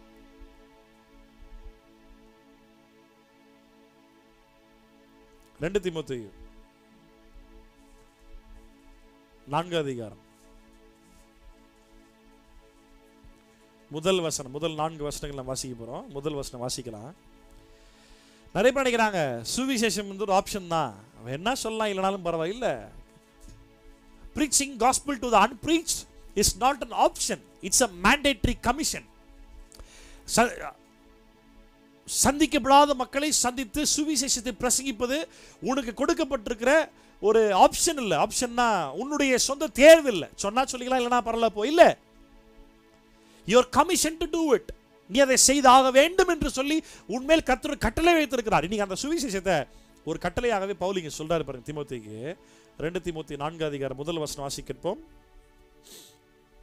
நான் தேவனுக்கு முன்பாகவும் உயிரோடு இருக்கிறவர்களையும் மரித்தவர்களையும் நியாயத்தீர்க்க போகிற கர்த்தராகிய இயேசு கிறிஸ்துவுக்கு முன்பாகவும் அவருடைய பிரசன்னமாகுதலையும் அவருடைய ராஜ்யத்தையும் சாட்சியாக வைத்து கட்டளையிடுகிறதாவது. என்ன கட்டளையிடுறார்? ஒண்ணு இல்ல, நான் ஒரு காரியம் உனக்கு கமெண்ட் பண்றேன்டா, கட்டளையிடுறேன்டா அப்படின்னு சிம்பிளா சொல்லிருக்கலாம் பவுல். ஆனா இவர் கொடுக்கிற கட்டளைக்கு யாரை ஆதாரமாய், யாரை அஸ்திபாரமாய், யார் பெயரை பயன்படுத்தி, அது எப்படி பயன்படுத்தி சொல்றாரு பாருங்க. நான் தேவனுக்கு முன்பாகவும் உயிரோடு இருக்கிறவர்களையும் மரித்தவர்களையும் நியாயம் தீர்க்க போகிற கர்த்தராகிய இயேசு கிறிஸ்துவுக்கு முன்பாகவும். நல்லா கவனிங்க. in front of Father, in front of Lord Jesus Christ. ஆமா, அவருடைய பிரசன்னமாகுதலையும் அவருடைய ராஜ்யத்தையும் சாட்சியாய் வைத்து, அவர் திருப்பி வரப்போகிறார்ன்றது சாட்சியாய் வச்சு, அவர் ஏற்கனவே வந்து எங்களுக்கு ராஜ்யத்தை உருவாக்கி கொடுத்திருக்கார் பூமியில்ன்றதையும் சாட்சியாய் வைத்து கட்டளையிடுகிறதாவது. சமயம் வாய்த்தாலும் வாய்க்காவிட்டாலும் ஜாக்கிரதையாய் திருவசனத்தை பிரசங்கம் பண்ணு. எல்லா நீடிய சாந்தத்தோடும் உபதேசத்தோடும் கண்டனம் பண்ணி கடிந்து கொண்டு புத்தி சொல்லு. இனி அநேகருக்கு பாருங்க, கண்டனம் பண்ணி கடிந்து கொண்டு அப்படின்ன உடனே இவங்களுக்கு எப்படி ஒருத்தர் கண்டனம் பண்ணது வந்து அப்படிதான் கண்டனம் பண்றாங்க.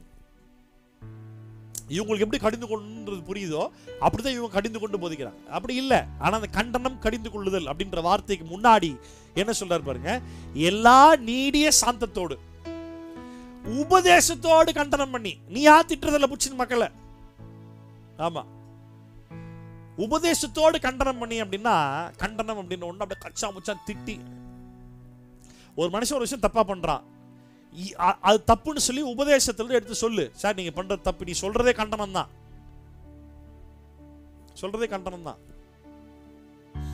கலெக்டர் ஆபீஸ் வாசல்ல போயிட்டு கண்டன ஆர்ப்பாட்டம் போய் நிப்பாங்கல்ல, நின்றுட்டு இந்த கண்டன போராட்டத்தில் இருக்கக்கூடிய எல்லாருமே என்னன்னு சொல்லி கண்டனம் பண்ணுவாங்க. இந்த காரியத்தினால் எதிர்ப்பு தெரிவிக்கிறோம் அப்படின்னு சொல்லி ஒரு சில ஸ்லோகன்ஸ் எல்லாம் உருவாக்கி, வார்த்தைகளை உருவாக்கி, ரொம்ப நாகரிகமா ரொம்ப டீசெண்டா அவங்க தெரியப்படுத்த வேண்டிய விஷயம் தெரியப்படுத்தணும். அவ்வளவுதான். அதுக்கு முன்னாடி கலெக்டர் ஆஃபீஸ் வாசல்ல போயிட்டு கலெக்டர் இவன் அறிவில்லையா, நீ அவனாயா, நீ இவனையான்னு பேசு. அடுத்து லத்தி சான்ஸ் தான், போலீஸ் அனுப்பி அடிச்சு கூட தோத்தி விட்டுருவாங்க மொத்தமா. கண்டனம்னு ஒண்ணு அப்படியே கச்சா முச்சா திட்டி இஷ்டம்பல வார்த்தையில பேசி அப்படி இல்லை. கண்டனம்னு சொல்லி நீங்களா தனியா ஒண்ணு புரிஞ்சுக்காதீங்க. உபதேசத்தோடும் கண்டனம் பண்ணி கடிந்து கொண்டு, கேட்காத பட்சத்தில் கொஞ்சம் ஸ்ட்ராங்கா சொல்லி, ரைட்டா, புத்தி சொல்லு. சமயம் வாய்த்தாலும் வாய்க்காவிட்டாலும். சான்ஸ் கிடைக்கல காஸ்பல் சொல்றதுக்கு, கர்த்தருடைய வார்த்தையை சொல்றது வாய்ப்பு கிடைக்கல, எனக்கு சரியான மேடை கிடைக்கல. எனக்கு இன்னும் ஞாபகம் இருக்கு, நான் பைபிள் காலேஜ் படிக்கும் போது வந்துட்டு என் கூட படிச்ச ஒரு பிள்ளை, அந்த பிள்ளை வந்துட்டு காலேஜ்லாம் முடிச்சுட்டு எங்கேயுமே ஊழியம் செய்யலை. திடீர்னு ஒரு நாளைக்கு ஃபேஸ்புக் மூலியமாக தான் நினைக்கிறேன், கரெக்டாக ஞாபகம் இல்லை, ஃபேஸ்புக் மூலியமாக நினைக்கிறேன், கொஞ்ச நாள் கழிச்சு ஒரு கம்யூனிகேஷன் கிடைக்கும் போது என்ன பண்ணுறீங்க, எங்கே இருக்கிறீங்க அப்படின்னு சொல்லி பேசும்போது, எனக்கு வந்து வாய்ப்பு கிடைக்கல ஊழியம் பண்ணுறதுக்கு, நான் வந்து சும்மா தான் இருக்கிறேன். ஊழியம் பண்ண வாய்ப்பு கிடைக்கலையா? ஊழியம் பண்ணுறதுக்கு யார் வாய்ப்பு தரணும்? அப்போ இது இந்த மென்டாலிட்டி. பைபிள் காலேஜ் படிச்சு நல்லா படிக்கிற பிள்ளை, 80% மார்க்ஸ் ஸ்கோர் பண்ணி பாஸ் பண்ண பிள்ளை, ஏன் கூட படிச்ச பிள்ளை, வாய்ப்பு கிடைக்கலையா? அப்போ பைபிள் காலேஜ் படிச்சு முடிச்சும் கூட ஊழியம்னு சொல்லும்போது என்ன மென்டாலிட்டி? அப்போ நான் சொன்னேன், எனக்கு தெரிஞ்ச ஒரு சர்ச் ஒன்று இருக்கு, அவங்க இருக்கிற ஊர்லயே இருக்குது, அங்கே வேணா நான் கேட்குறேன், நீங்கள் அங்கே போய் அவங்க கூட சேர்ந்து ஊழியம் பண்ணுறீங்களா அப்படின்னு கேட்டால் அந்த பிள்ளை கேட்குது என்கிட்ட, நல்லா இருக்குமா சர்ச் பார்க்க, நல்ல மைக், நல்ல சவுண்ட் சிஸ்டம் இருக்குமா. அப்போ பைபிள் காலேஜ் படிச்சு முடிச்சும் கூட ஊழியம்னு சொன்ன உடனே என்ன மென்டாலிட்டி? நல்ல சர்ச், நல்ல பில்டிங், நல்ல மக்கள், நல்ல ஒரு வசதி, நல்ல சவுண்ட் சிஸ்டம், நல்ல மியூசிக் சிஸ்டம், நல்ல ஒரு மைக்கு, இவங்க மேலே இருந்துட்டு அப்படியே சூப்பர் கையை ஆட்டிக்கிட்டு ஒரு பாட்டை பாடியாச்சு, அது ஊழியம் இல்ல. சமயம் வாய்த்தாலும் வாய்க்காவிட்டாலும், அப்போ சமயம் வாய்த்தாலும் வாய்க்காவிட்டாலும் ஜாக்கிரதையாய் பிரசங்கம். என்ன ஜாக்கிரதையா பிரசங்கம் பண்ணி? உன்னுடைய பிரசங்கத்தின் நிமித்தமா எவனுக்கும் இடரல் உண்டாகக்கூடாது. சத்தியத்தை ஏற்றுக்கொள்ளாதவனுக்கு அது இடரலா தான் இருக்கும். எப்படின்னா, இயேசு யாருக்கு இடரல் உண்டாக்க வரல, ஆனா யூதர்கள் அவரை ஏற்றுக்கொள்ள கூடாத காரணத்தினால், ஏற்றுக்கொள்ள முடியாது நின்றனால அவங்களுக்கு இயேசு இடரலா இருந்தார்னு சொல்லி ரோமர் 9 வாசிக்கிறோம். சத்தியத்தை ஏற்றுக்கொள்ள மாட்டேன்னு சொல்றவனுக்கு மட்டும் தான் இடரலா இருக்கும், அவனை ஒண்ணும் பண்ண முடியாது.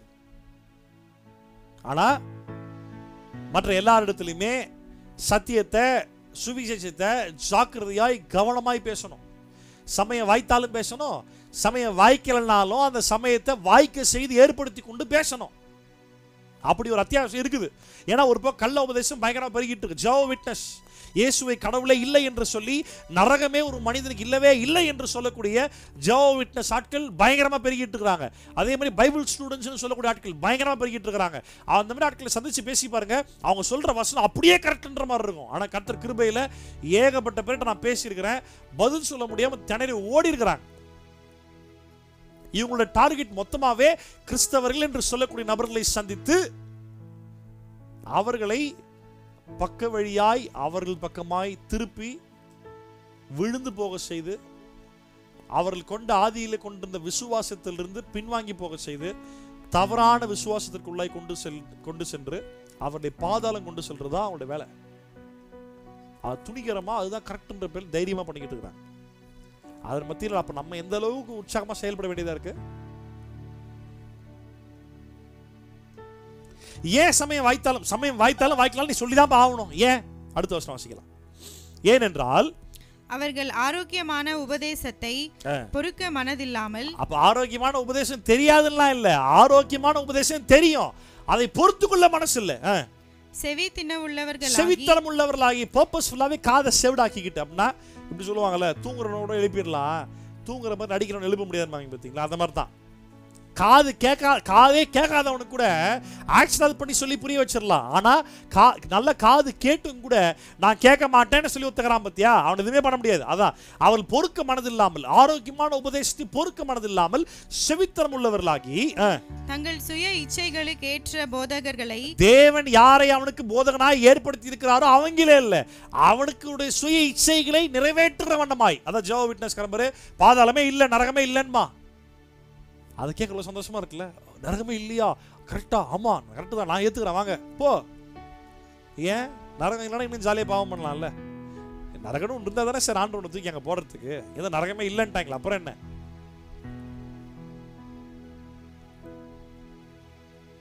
தங்கள் சுய இச்சைகளுக்கு ஏற்ற போதகர்களை தங்களுக்கு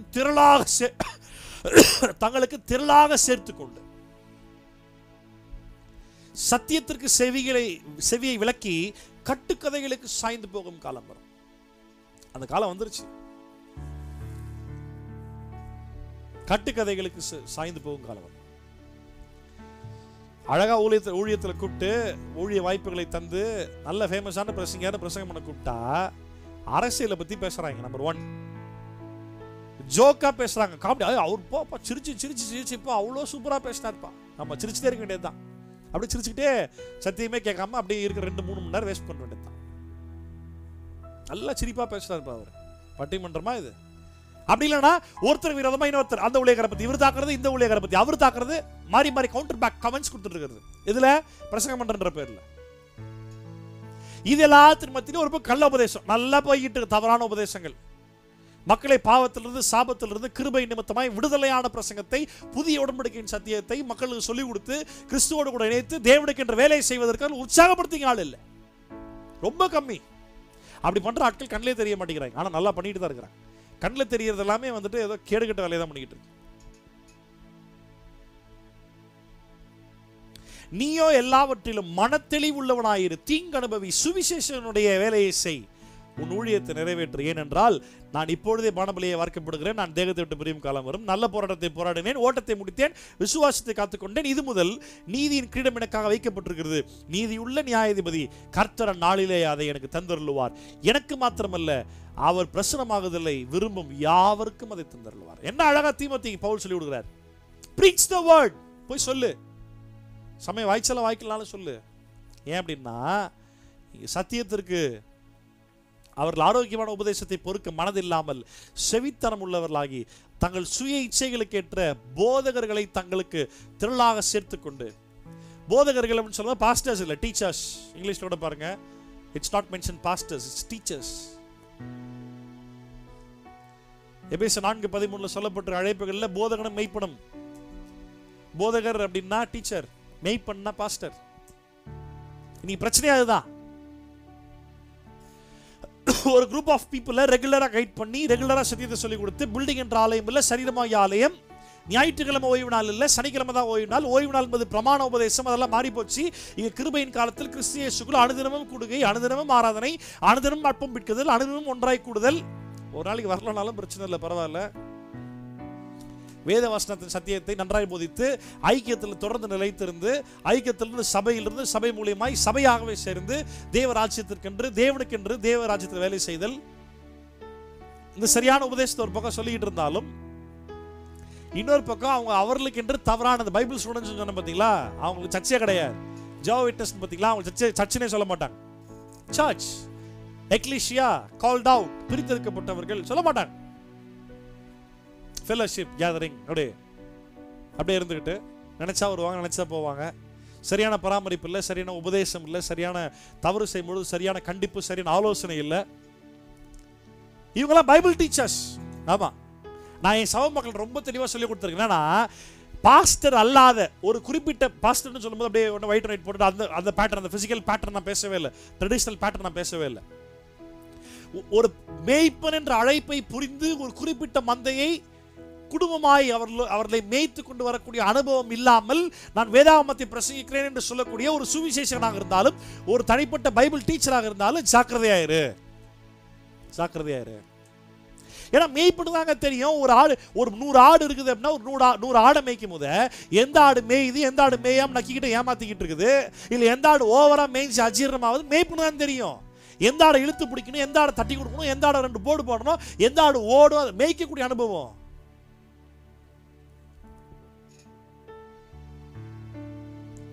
அது இல்லாம கெடுத்துக்கிட்டு இருக்காங்க. அது இல்லாம டீச்சர்ஸ் சொல்லக்கூடிய கூட ஜாக்கிரதையா இருக்கணும்.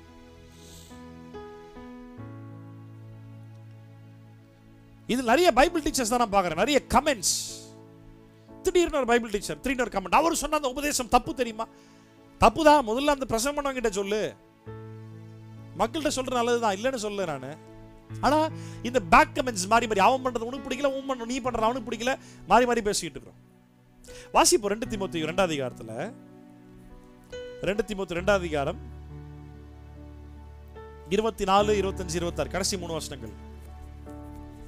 கர்த்தருடைய ஊழியக்காரன் சண்டை பண்ணுகிறவனாயிராமல் எல்லாரிடத்திலும் சாந்தமுள்ளவனும், நல்லா கவனிக்கணும், சத்தியம் புரிஞ்சவங்க கிட்ட புரியாதவங்க கிட்ட எல்லார்கிட்டையும் சாந்தம் உள்ளவனும், போதக சமர்த்தனம். அப்படின்னு அர்த்தம், உனக்கு தெரிஞ்சது கரெக்ட்னு அடிச்சு பேசுறது மட்டும் பத்தாது சார்.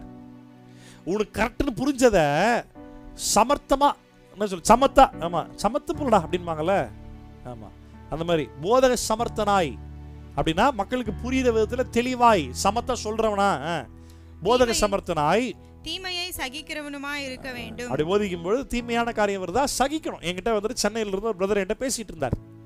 அவர்கிட்ட பேசிக்கிட்டு இருக்கும்போது வந்து அவருக்கு பல காரியங்கள் ஊழியம் பண்ணுறாரு, பல காரியங்கள் நான் சொல்லி கொடுத்துட்டு இருந்தேன் அவருக்கு. அப்போ அவர் என்கிட்ட மனசை திறந்து ஓப்பனாக என்கிட்ட அவர் ஷேர் பண்ணார். கரெக்டு பாஸ்டர், இங்கே தான் பாஸ்டர் ஃபெயில் ஆகிட்டேன். அநேக நேரங்களில் இது சத்தியம்னு தெரிஞ்சவொன்னா வைராக்கியமாக போய் கட்டாமட்டான்னு பேசி இப்போ அவங்களாம் என்ன எதிரி மாதிரி விரோதி மாதிரி பார்க்குறாங்க. இவன் கள்ளத்திற்கதரிசின்னு சொல்ல ஆரம்பிச்சிட்டாங்க. என்ன ஒரு குறிப்பிட்ட பாயிண்ட் ஆஃப் டைமில் அவங்க மனைவி அவங்களும் பிரிஞ்சு போகிற அளவுக்கு ஆகிப்போச்சு. அவங்க மனைவியே சொல்லிட்டாங்க, யதார்த்தமாக கல்யாணம் பண்ணிட்டேன் தெரியாமல், இது தேவ சுத்தம் இல்லை போல, நீங்க தப்பா போதிக்கிறீங்க, நீங்க தான் கள்ளத்திற்கதரிசி, அந்த கிறிஸ்து அவின்டாங்க. இவர் சொன்ன உபதேசம் கரெக்டான உபதேசம், தெளிவான உபதேசம். ஆனா அவர் சொன்ன மெத்தட் தப்பு. நம்ம சத்தியத்தை சொல்றோன்ற பேர்ல மக்களை உடைக்க கூடாது, அவனை உருவாக்கி கொண்டு வரணும். நிறைய பேர் கையில பைபிளை வந்துட்டு எப்படி சொல்றது, கத்தி மாதிரி பிடிச்சிட்டு இருக்காங்க, அடி வெட்டுறாங்க போட்டு எல்லாரையுமே. இல்ல, பழைய ஏற்பாட்டில் தீர்க்கதரிசி வந்துட்டு பயம் உண்டாகும்படி பேசினான். அப்படியே தீர்க்கதரிசின்னு சொல்லியாச்சுன்னா மக்கள் பயந்து காலில் விழுந்துருவாங்க. இந்த மாதிரி அந்த நாகமான்ற படைத்தலைவன் எலிசா வெளியே வரலும் கோவப்பட்டான்ல, நான் எவ்வளவு பேர் பார்க்க வரல, தீர்க்கதரிசி வரமாட்டார், சொல்றது செய்ப்போ அவ்வளவுதான். ஆனா புதிய ஏற்பாட்டில் தீர்க்கதரிசி சொல்லுகிறவன் ஆறுதலும் பக்தியும் புத்தியும் உண்டாக பேசுகிறான். அப்படி பேசணும். அதுல நம்ம பேசும்பொழுது தீமையாய் நமக்கு எதிராய் உருவாரலானால் சகித்துக் கொள்ளணும், வெயிட் பண்ண பேசிட்டா. அப்ப அவர்கிட்ட சொல்லி கொடுத்துட்டு இருந்தேன், அப்படி பேசக்கூடாது பிரதர், இப்படிதான் பேசணும். அவர் பல காரியங்கள் பேசிட்டு இருந்தோம். இங்க பாருங்க, அப்ப அடுத்த இங்க வசனம் வாசிங்க. எதிர் பேசுகிறவர்கள் சத்தியத்தை அறியும்படி தேவன் அவர்களுக்கு மனம் திரும்புவதை அருளத்தக்கதாக. என்ன விஷயம், கரெக்டான சத்தியத்தை சொல்றோம், ஆனா எதிர்த்து பேசுறான். ஒன்னே பாரம்பரியமான ஒரு பில்டிங் என்ற சர்ச்சில் மாட்டிக்கிட்டு இருப்பான், பெரிய கூட்டம், பெரிய சர்ச்சு, எங்க பாஸ்டர் தான் எல்லாமே, பாஸ்டர் தான் கடவுள், பாஸ்டர் தான் வேதவாக்கு, அவர் சொல்றதா அப்படின்ற மாதிரி எங்க மக்கள் நான் தெளிவாக சொல்லி கொடுத்துக்கிறேன். உன்னை போல் நானும் ஒரு மனுஷன் தான், என்ன எனக்கு இங்கே மேய்க்கிற வேலை, உனக்கு இங்கே மேய்கிற வேலை, எல்லாரும் சேர்ந்து தேவராஜ்யத்தில் ஊழியம் மட்டும் போயிட்டே இருக்கலாம், அவ்வளோதான். அதுக்கு மேலே எந்த அதிகாரமும் கிடையாது. பாஸ்டர்ஸ் பைபிள் சொல்லுது சபையை இருமாப்பாய் ஆளாதவர்களாக இருக்க வேண்டும். இங்க 2 தீமோத்தேயு 2 அதிகாரம் 25, 26 என்ன அழகா இருக்கு பாருங்க. எதிர் பேசுகிறவர்கள் சத்தியத்தை அறியும்படி தேவன் அவர்களுக்கு மனம் திரும்புதலை அருளத்தக்கதாக. ஒரு மனுஷன் ஒரு விஷயம் தப்பா புரிஞ்சிட்டு இருக்கானா உன்னால மாற்ற முடியாது. தீமையை சகிச்சு பக்குவமா பொறுமையா சாந்த குணமுள்ளவர்களாய் மெதுவா தான் போதிக்கணும். அவன் எதிர் பேசுறவனா இருப்பான், ஆனால் அவனுக்கு மனம் திரும்புதல் தேவன் தான் அருளணும். அருளத்தக்கதாக பிசாசானவனுடைய இச்சையின்படி செய்ய அவனால் பிடிபட்டிருக்கிற அவர்கள் மறுபடியும் மயக்கம் தெளிந்து அவன் கண்ணிக்கு நீங்கத்தக்கதாகவும் சாந்தமாய் அவர்களுக்கு உபதேசம் பண்ண வேண்டும். ஒன்று கரெக்டாக உபதேசம் பண்ணணும், இன்னொன்று எதிர்த்து பேசி சண்டை போட வரானா அவன்கிட்ட சாந்தமாக தான் உபதேசம் பண்ணி ஆகணும். ஆமென். இதுதான் பேசணும். 2 கொரிந்தியர் 11 அதிகாரம் 2 கொரிந்தியர் 11 அதிகாரம் 6வது வசனம் வாசிங்க. 2 கொரிந்தியர் 11 அதிகாரம் 6வது வசனம். நிறைய பேர் நினைச்சிட்டு இருக்கோம், பாஸ்டர் எங்களுக்கு அந்த மாதிரிலாம் பேசுறது, பாஸ்டர் எங்களுக்கே தெரிஞ்சுதான் நாங்கள் பேசிட்டு வரோம். பவுல்னா பெரிய பிரசங்கர் நினைச்சிட்டு இருக்கிறீங்களா? வாசிங்க 2 கொரிந்தியர் 11:6 வாசிங்க. நான் பேச்சிலே கல்லாதவனா இருந்தாலும் அறிவிலே கல்லாதவன் அல்ல. எந்த விஷயத்திலும் எல்லாருக்கும் முன்பாகவும் உங்களுக்குள்ளே நாங்கள் வெளிப்பட்டிருக்கிறோமே. பவுல் ரொம்ப தெளிவா சொல்றாரு, என்னை பத்தி உங்களுக்கு ஓப்பனா தெரியும்லப்பா, நான் வந்து பேச்சில் கல்லாதவன் நானே. பவுல் சொல்றாரு, நம்ம நினைச்சிட்டு இருக்கோம் பவுலை போல் நம்மளால ஊழியம் பண்ண முடியுமா? பவுலுக்கு என்னமா பேச தெரியும், பவுல் என்னமா பேசினார், அகிரிப்பா ராஜா முன்னாடி என்னமா பேசினார், எவ்வளோ பெரிய பிரசங்கர் அவர், என்னமா பேசினார். ஆனா பவுல் ரொம்ப தெளிவா அவர் இது தாழ்மெல்லாம் இல்லை, இருக்கிறது அப்படியே சொல்றாரு, அவர் ஒத்துக்கிறார். நான் பேச்சிலே கல்லாதவனா இருந்தும் அறிவிலே கல்லாதவன் அல்ல. பவுலுக்கு சத்தியங்கள் வெளிப்பாடுகள் தெளிவா தெரியும், ஆனா கரெக்டா பேச தெரியல பவுலுக்கு. அப்போ கரெக்டா இங்கிலீஷ்ல பாத்தீங்கன்னா, but even if I am unskilled in speech, பேசுவான் ஆனா வந்துட்டு திறமையான பேச்சாளிலாம் ஒன்றும் கிடையாது பவுல். அப்படி திறமையான பேச்சாளி இல்லாத பவுல் நிமித்தமாகவே கர்த்தர் அவ்வளவு காரியங்கள் செய்ய முடியுமானால், இங்க அநேகருக்கு எத்தனை பேர் பேச்சு திறமை இருக்குது, எத்தனை பேருக்கு இருக்குது, எவ்வளவு சூப்பரா பண்ணலாம். அகிரிப்பா ராஜா முன்னாடி பவுல் பேசினாரே, எவ்வளவு பெரிய பேச்சாளி அவர். ராஜாவே சொன்னானே, இன்னும் கொஞ்சம் குறைய நீ என்னை கிறிஸ்தவனாக சம்மதிக்கிறாய், அந்த அளவுக்கு பவுல் பேசினார். அது என்ன தெரியுமா? மத்தேயு 10 இயேசு சொன்ன வார்த்தை நிறைவேறுது, அவ்வளவுதான். பேய் ஓட்டு, வியாதி சுகப்படுத்து, மரித்தோரை உயிரோடு எழுப்ப செய்யி, தேவராஜ்யத்தை சுவிசேஷம் பிரசங்கி, போகும்போது கையில் கொண்டு போகாத, ஒரு பட்டத்தை கண்டுபிடி, ஒரு வீட்டை தான் கண்டுபிடி, அந்த வீட்டில் சமாதான பாத்திரமான அந்த வீட்டில் இருந்து எவங்கிறானோ அவன் வீட்டை மையமாக வச்சு தங்கிருந்து அந்த கிராமம் ஃபுல்லாக ஊழியம் பண்ணு. அந்த இடத்துல யாருமே ஒன்று ஏற்றுக்கொள்ள இல்லையா, உன் கால் தூசி தட்டி போட்டு போ. மனுஷகுமாரன் வருகிற நாட்களில் சோதமுகமாராக நடந்ததை விட அந்த கிராமத்துக்கு மோசம், அந்த பட்டணத்திற்கு மோசமாக நடக்கும். இப்படிலாம் நீ ஊழியம் பண்ணும்போது முடிவு பறிந்தவரை நிலைத்து நில்லு. இப்படிலாம் நீ பண்ணும்போது உன்னை பிடிச்சிட்டு போய் நியாய சங்கத்தில் நிற்க வைப்பாங்க, அங்க கேள்வி கேட்பாங்க. நீ பயப்படாம போ. அந்த நேரத்தில் நீ பேச வேண்டியது இன்னது என்பது உனக்கு அந்த நேரத்தில் அருளப்படும். ஏனென்றால் பேசுவது நீ அல்ல, உனக்குள் இருக்கும் பரிசுத்த ஆவியானவர். அந்த வசனம் பவுலுக்கு அகிரிப்பா ராஜா மட்டும் நிறைவேறுது. பவுல் பேச்சு திறமெல்லாம் இல்லை. அகிரிப்பா ராஜாவுக்கு முன்னாடி கொண்டு போய் நிற்க வச்சிட்டாங்க. அவன் ராஜா பேசுறதுக்கு ஒரு வாய்ப்பு தராரு. தைரியமாக பேச ஆரம்பிச்சான். ஆவியானவர் அவனுக்குள்ள பயங்கரமா பேச ஆரம்பிச்சார். பேசின பேச்சுல அகிரிப்பா ராஜா கிட்ட ஆடி போயிட்டான். 2 நிமிஷம் விட்டானே, நானே கிறிஸ்தவனா மாறிட வேண்டாம் அப்படின்ட்டான். அதை பார்த்துட்டு பவுல் பெரிய பேச்சல்ல ஒண்ணு கிடையாது. பவுலுக்கு சரியா பேச்சு ஞானம் இல்லை, ஆனா எழுத்து ஞானம் பயங்கரம், அறிவு பயங்கரம், வெளிப்பாடு பயங்கரம், சத்தியம் நிறைய தெரியும். He is not a good presenter in speaking, but he is very knowledgeable.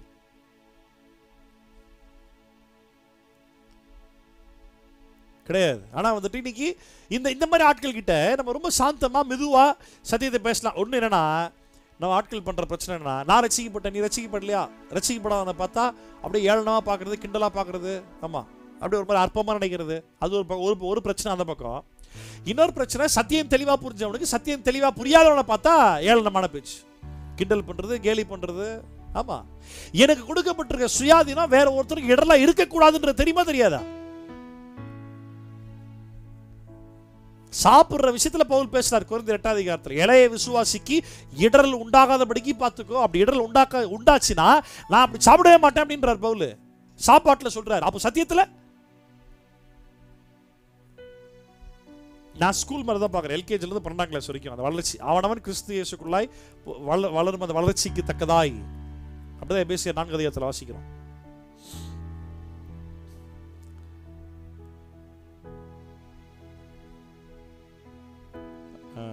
எபேசியர் 4 அதிகாரத்தில்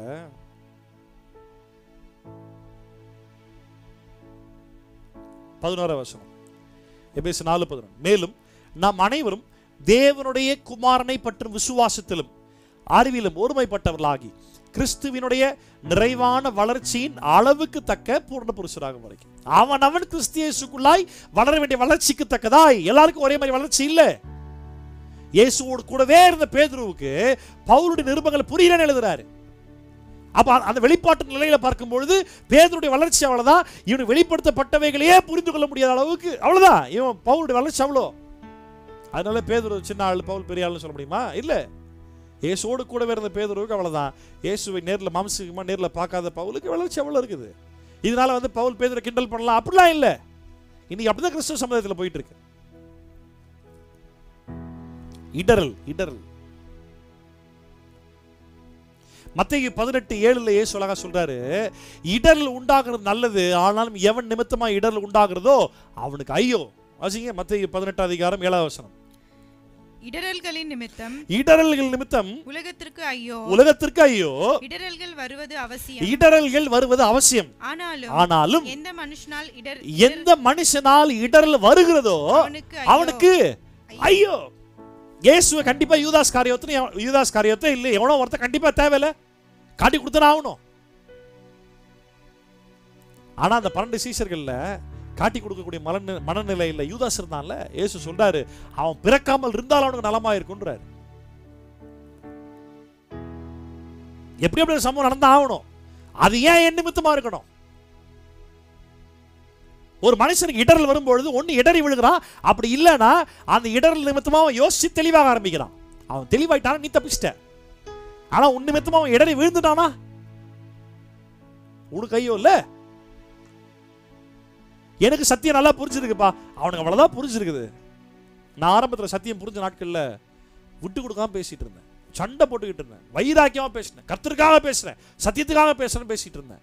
எங்க அம்மா ஒரு முறை சொன்னாங்க, தம்பி நீ பேசுறது கரெக்டா, ஆனா நீ பேசுற மெத்தட் தாண்ட தப்பாகுது அப்படின்னா. அன்னிலிருந்து ஆண்டவர் என்கிட்ட பேச ஆரம்பிச்சார். அப்படியே யோசிச்சுட்டு இருக்கும்போது ஆண்டவர் என்கிட்ட பேசினாரு, ஃபர்ஸ்ட் உனக்கு புரியாம இருந்தது, இப்போ உனக்கு புரிஞ்சிச்சு. ஆனா இன்னும் கூட ஒரு விஷயம் உனக்கு புரியல. அது என்ன அப்படின்னா, உனக்கு புரிஞ்சது எல்லாருக்கும் புரியாதுன்றது உனக்கு இன்னும் புரியல பத்தியா அப்படின்னாரு என்கிட்ட ஆண்டவர். அன்னைக்கு புரிஞ்சுக்கிட்டேன், ஆமா ஆண்டவர் எனக்கு புரிஞ்ச எல்லாமே எல்லாருக்குமே புரிஞ்சாகன்ற அவசியம் இல்லை. அவனுக்கு என்ன புரியுமோ அந்த அளவு தான் நான் பேசணுன்றது நான் புரிஞ்சுக்கிட்டேன். அப்போ பைபிள் வாசிக்கும் போது லூக்காலே யோவான்ல கட்ட ஞாபகம் நாங்கள் சொல்ற பரலோக ராஜ்யத்தை பற்றி பேசிக்கிட்டு இருக்கும் இயேசு சொல்றாரு, இதற்கு மேல் நான் சொன்னால் நீங்கள் தாங்க மாட்டீர்களேன்றாரு. அப்போ அவனுக்கு புரியலன்னு சொல்லி அவனை கிண்டல் பண்றது இல்லை.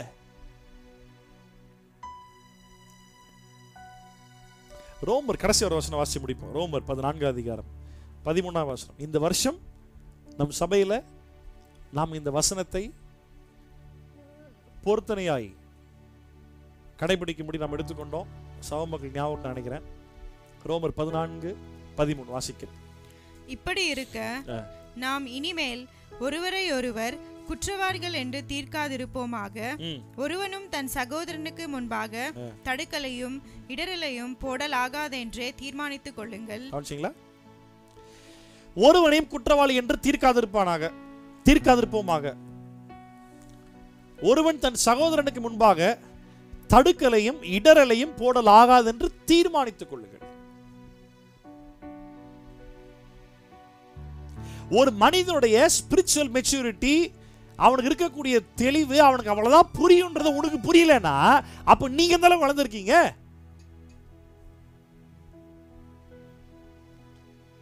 கடைசி காலத்துல நம்ம கடைசி காலத்தான் இருக்கிறோம். நாட்கள் பொல்லாதவைகளா இருக்கிறபடியால் காலத்தை பிரயோஜனப்படுத்திக் கொள்ளுங்கள். காலங்கள் ரொம்ப பிரயோஜனம் இல்லாம போய்கிட்டு இருக்குது. ரொம்ப மோசமா காலங்கள் போய்கிட்டு இருக்குது. நாட்கள் பொல்லாதவைகளா இருக்குது. அப்போ ஒண்ணு, ஒரு பக்கம் கள்ள உபதேசம் பயங்கரமா பெருகிட்டு இருக்கு.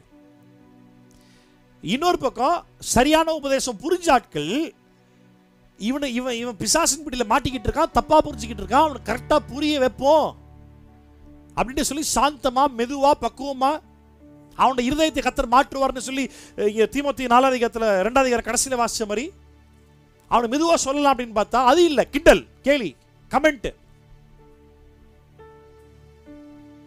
மனம் திரும்புவோம், மனம் மாறும், ஒப்பு கொடுப்போம். கள்ள உபதேசம் பெருகி கொண்டிருக்கிற நாட்களில் சுவிசேஷத்தினுடைய வேலையும் சத்தியத்தை போதிக்கிற வேலையும் அதிகமாக தேவைப்படுது. கேலி சொல்லவோ, குறை சொல்லவோ, குற்றம் கண்டுபிடிக்கவோ அது இல்லை இதற்கான நேரம். கள்ள தீர்க்கதரிசிகள், கள்ள போதகர்கள் கண்டிப்பா வெளிச்சம் போட்டு காட்டணும், சொல்லிதான் ஆகணும். ஆனா அதே நேரத்தில் மக்களை உருவாக்குறது ரொம்ப முக்கியம். சுவிசேஷத்தையும் தேவ ராஜ்யத்தின் வேலையும் போய் செய்வது ரொம்ப முக்கியம். அறுவடைய மிகுதி ஆட்கள குறைவு என்று சொல்லுகிறது. ஒப்பு கொடுப்போம். எல்லா கண்களை மூடுவோம், இருக்கிற கண்களை மூடுங்க. இந்த கொரோனா வைரஸ் டைம்ல வந்துட்டு நம்ம ரொம்ப யோசிக்கிறோம், எங்க போய் சொல்ல, யார்கிட்ட பேச. இல்ல, இது நல்ல வாய்ப்பு. எந்த வேலையுமே இல்லை, சும்மா தான் வீட்டில் இருக்கிறோம். காலையில இருந்து சாயந்தரம் வரைக்கும் போர் அடிக்குது பாஸ்டர், ஏகப்பட்ட பேர் என்கிட்ட ஃபோன் பண்ணி பேசுறாங்க. யோசிங்க, பைபிள் வாசிங்க, தேடுங்க, யாருன்னா ஒருத்தரை பிளான் பண்ணுங்க, அவங்க கிட்ட இயேசு பத்தி பேச ஆரம்பிங்க. பொறுமையா சொல்லுங்க, நிதானமா சொல்லுங்க. அவங்களுக்கு எப்படி புரியுன்றதை யோசிச்சு அவங்க புரியுற மாதிரி பேசுங்க. ஆக மொத்தத்தில் நான் சாகரத்துக்குள்ள எப்படியாவது ஒரு கூட்டமான ஆத்துமாக்களுக்காய் இயேசுவை பற்றி நான் கண்டிப்பா சொல்லிடணும். அந்த தீர்மானம், அந்த வைராக்கியம், சம்பளத்துக்காக நான் செய்யற வேலையை விட சத்தியத்திற்காக நான் செய்கிற வேலை முக்கியன்றது புரியணும்.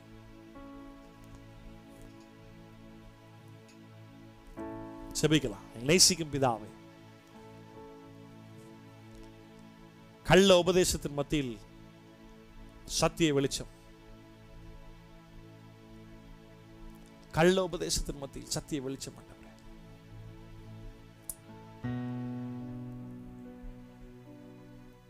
நீங்கள் உதவி செய்யுங்கப்பா.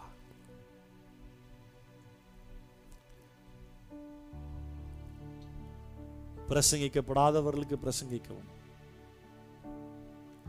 புரியாதவர்களுக்கு புரிய வைக்கவும், பக்குவப்படாதவர்களுக்கு பக்குவப்படுத்தவும் கர்த்தர் கிருபை தாரும்.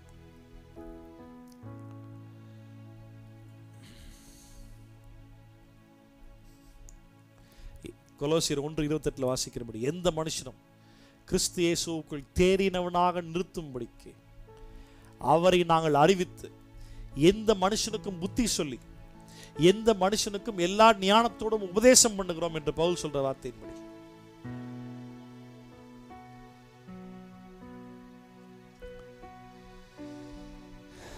நாங்களும் ஆண்டவரை உமக்காய் ஊழியம் செய்ய கிருபை தாங்க. அதற்காக நான் எனக்குள்ளே வல்லமையாய் கிரியை நடப்பிக்கிற அவருடைய பலத்தின்படி போராடி பிரயாசப்படுகிறேன். ஆண்டவர், நீர் எங்களுக்குள்ளாய் இந்த கிரியைகளை செய்கிறேன் என்பதை நாங்கள் புரிந்து கொண்டு நாங்களும் ஆண்டவர் உமக்காய் இந்த பூமியில ஒரு ஆத்மாவை ரட்சிப்பு நிறைவேற்றிருப்ப கர்த்தர் கிருபை தாங்க. அதற்கு போராடி நாங்கள் பிரயாசப்பட கிருபை தாங்கப்பா. Thank you Jesus. உங்களுடைய இருதயத்தின் பாரத்தை ஆண்டவரே நீர் எங்களோடு பகிர்ந்து கொள்ளுகிறதற்காக நாங்கள் நன்றி செலுத்துகிறோம். சத்தியத்தை புரிந்து இந்த சத்தியத்தை கர்த்தாவே புரியாதவர்களுக்கு புரியும்படி பக்குவமாய் நாங்கள் சொல்லவும், சத்தியமே தெரியாதவர்களுக்கு சத்தியத்தை எளிமையாய் நாங்கள் சொல்லவும், ரட்சிக்கப்படாதவர்கள் ரட்சிப்புக்குள்ளாய் நடத்தவும், ரட்சிக்கப்பட்டவர்களை சத்தியத்தை உருவாக்கி வளர்த்தெடுக்கவும் கர்த்தர் கிருபை தாரும். Thank you Jesus. நாமம் ஒன்றே மகிமைப்படட்டும். இயேசுவின் நாமத்தில் ஜெபிக்கிறேன் நல்ல பிதாவே. ஆமென்.